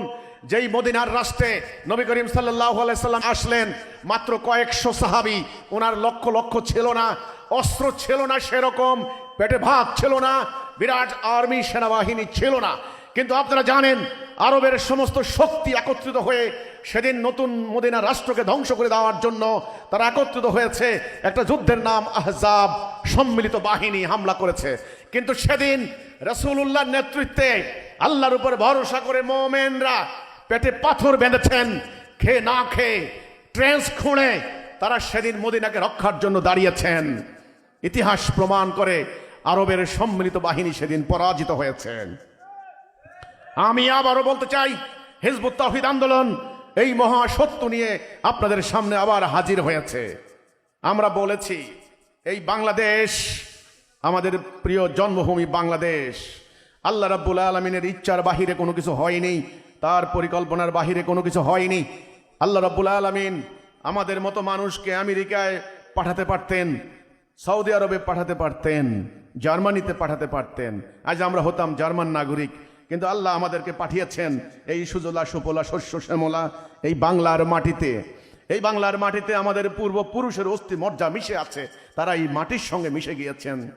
এই বাংলার মাটির আলো বাতাসে আমরা বড় হয়েছি, এখানের ফসল ফল ফলাদি খেয়ে আমরা পুষ্ট হয়েছি, এখানে শিক্ষা প্রতিষ্ঠানে আমরা লেখাপড়া করেছি, এখানের পরিবেশ আমার পরিবেশ, এখানে আমার ভাই বন্ধু প্রতিবেশী আত্মীয় স্বজন চেনা জানা, একই ভাষায় কথা বলি, একই খাবারে আমরা অভ্যস্ত, একই আলো বাতাসে আমরা থাকি, হিন্দু হোক আর মুসলমান হোক।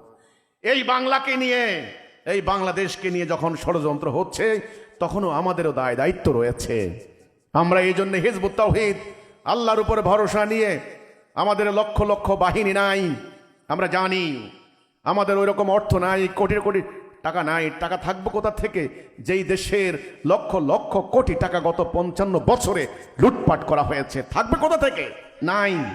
অস্ত্র নাই, আমাদের বোমা নাই, আমাদের রাফায়েল জঙ্গি বিমান নাই, আমরা জানি কিচ্ছু নাই।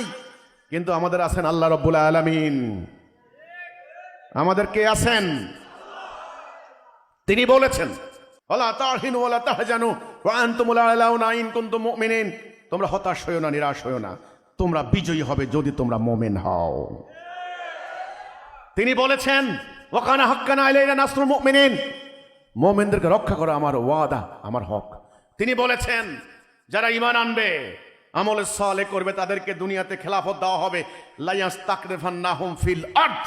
তিনি বলেছেন, যারা ঈমান আনবে এবং জানমাল দিয়ে জিহাদ করবে, উত্তম ব্যবসা, উত্তম বাণিজ্য, তাদেরকে আল্লাহ ক্ষমা করবেন এবং বিজয় দান করবেন। ফাতুহুন করিব ওয়া বাশশিরিল মুমিনিন।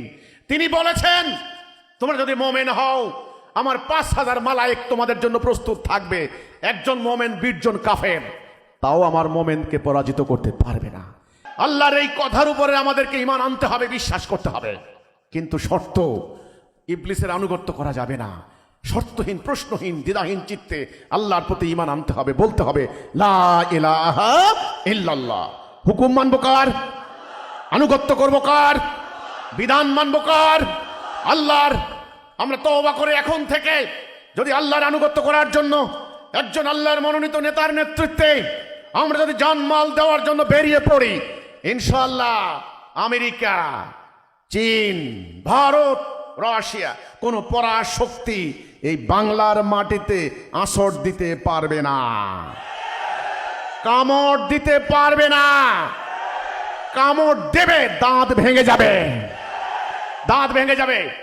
আমি আশ্বস্ত করে বলতে চাই এই বাংলাদেশের মানুষকে, আশ্বস্ত করে বলতে চাই সেনাবাহিনীকে, রাজনৈতিক দলকে, আপনারা যেটা পারেননি, পুলিশ ডিপার্টমেন্টকে আপনারা যেটা পারেননি, ইনশাআল্লাহ হিজবুত তাওহীদের জন্ম হয়েছে পরাজিত হওয়ার জন্য নয়। হিজবুত তাওহীদের জন্ম হয়েছে উদ্বাস্তু শিবিরে যাওয়ার জন্য নয়। হিজবুত তাওহীদের জন্ম হয়েছে মিসাইলের ভয়ে পালিয়ে যাওয়ার জন্য নয়। হিজবুত তাওহীদের জন্ম হয়েছে সমুদ্রে মরার জন্য নয়। হিজবুত তাওহীদের জন্ম হয়েছে আধিপত্যবাদের কাছে মস্তক অবনত করার জন্য নয়। হিজবুত তাওহীদের জন্ম হয়েছে এই পৃথিবীতে আল্লাহর খেলাফত করার জন্য। ইনশাআল্লাহ এই 5 দফা কর্মসূচির আলোকে যদি আমরা ঐক্যবদ্ধ হতে পারি, আগামী দিন বাংলার ভুখানাঙ্গা দামাল ছেলেরা আগামী দিন দুনিয়াকে লিড দেবে, দুনিয়াকে লিড দেব আমরা। এই হিম্মত কি আপনাদের নাই? আছে। এই হিম্মত থাকতে হবে, কারণ সাহায্য করবেন কে? আল্লাহ। কোন সভ্য জাতির শুরুতে অত বড় হয় নাই। সভ্যতা বড়, সভ্যতার দরকার একটা আদর্শ। সেই মহান আদর্শ আমরা পেয়ে গিয়েছি আলহামদুলিল্লাহ। এই আদর্শ বাংলাদেশের কোনো দলের কাছে নাই, এই আদর্শ সৌদি আরবের কাছে নাই, এই আদর্শ ইরানের শিয়াদের কাছে নাই, এই আদর্শ আমেরিকার কাছে নাই, এই আদর্শ রাশিয়ার কাছে নাই, এই আদর্শ চীনের কাছে নাই।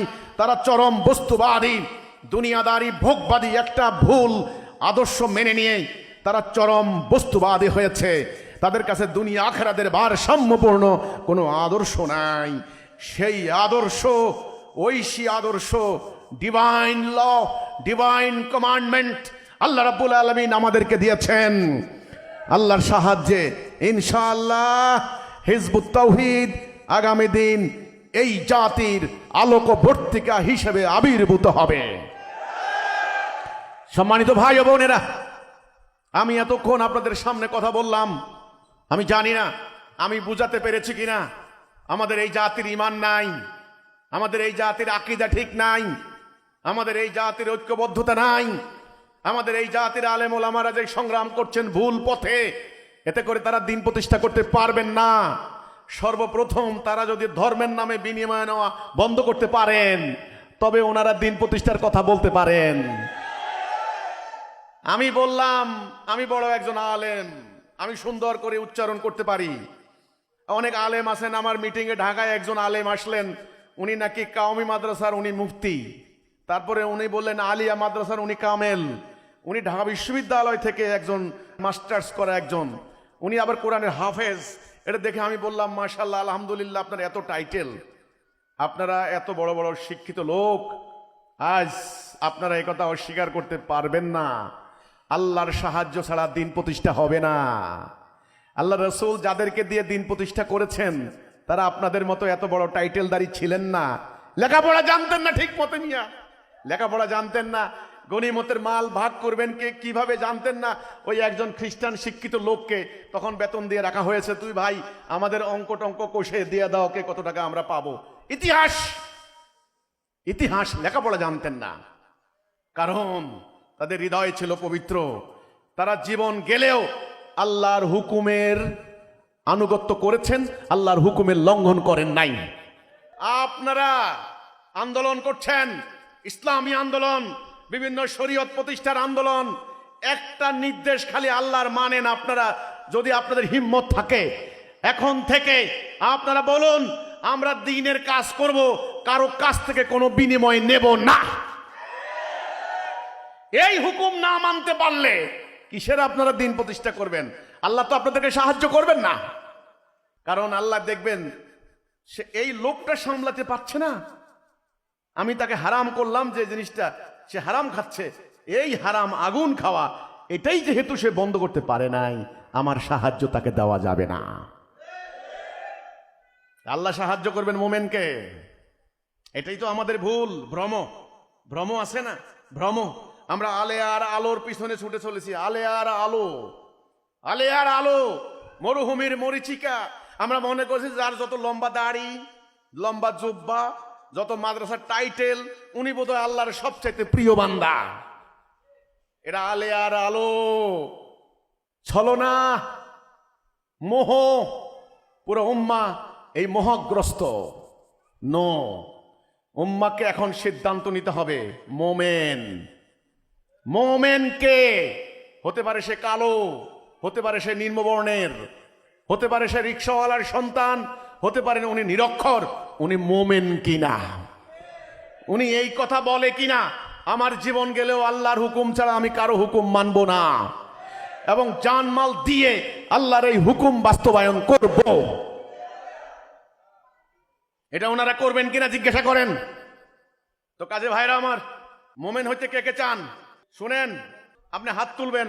আল্লাহ দেখেননি? আল্লাহ দেখেননি? আমাকে দেখাই লাভ নাই।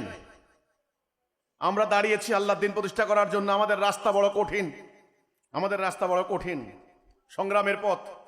ওরা এই পথ ত্যাগ করেছে। আরো বুঝেন, আরো শুনেন, অসুবিধা নেই। ওই আসলেন আবার দৌড় দিলেন, আইলাম আর গেলাম, হিজবুত ওইটা না। আর ইমান কিন্তু ওই কচু পাতার পানি না। ইমান এমন ভাবে আনবেন, বেলালের মতো ইমান, বেলালের মতো ইমান। ওই কচু পাতার পানি আইজ আছে কাইল নাই, টলমলো টলমলো ইমান আনলেন। গ্রামে গেলেন, কে একটা হুমকি দিল, সাথে সাথে মসজিদে যাইয়া তো আস্তাগফিরুল্লাহ, আমার ভুল হয়ে গেছে গা ভাই। এই সমস্ত ইমান আনার দরকার নাই, এই সমস্ত ইমান আনেন না ভাই। আমাদের এত সংখ্যার দরকার নাই। লাখ লাখ লোক আসবেন, ওই আমাদের ভাইদেরকে রাস্তায় নামাই দিয়ে আপনি পালাই যাইবেন, একটা লোক পালাতে পারবেন না। পালাইলে আল্লাহ বলছেন গজব, আল্লাহ, আল্লাহর গজব, আল্লাহর গজব যার উপরে পড়ে তার জায়গা দুনিয়াতেও নাই, আখেরাতেও নাই। আমি দিন প্রতিষ্ঠা করতে নামছি, আমার সাথে অঙ্গীকার করে আমারে বলবেন, ইমাম সাহেব আপনি আগান, আমারে রাস্তা নামাই দিয়ে আপনি পালাই যাবেন, এই সুযোগ নাই। এই জন্য আমার দলে আসতে হইলে বুঝে শুনে আসেন, এটা আমার দল না, এটা আল্লাহর। এই অঙ্গীকার আল্লাহর সাথে অঙ্গীকার, এটা আমার না।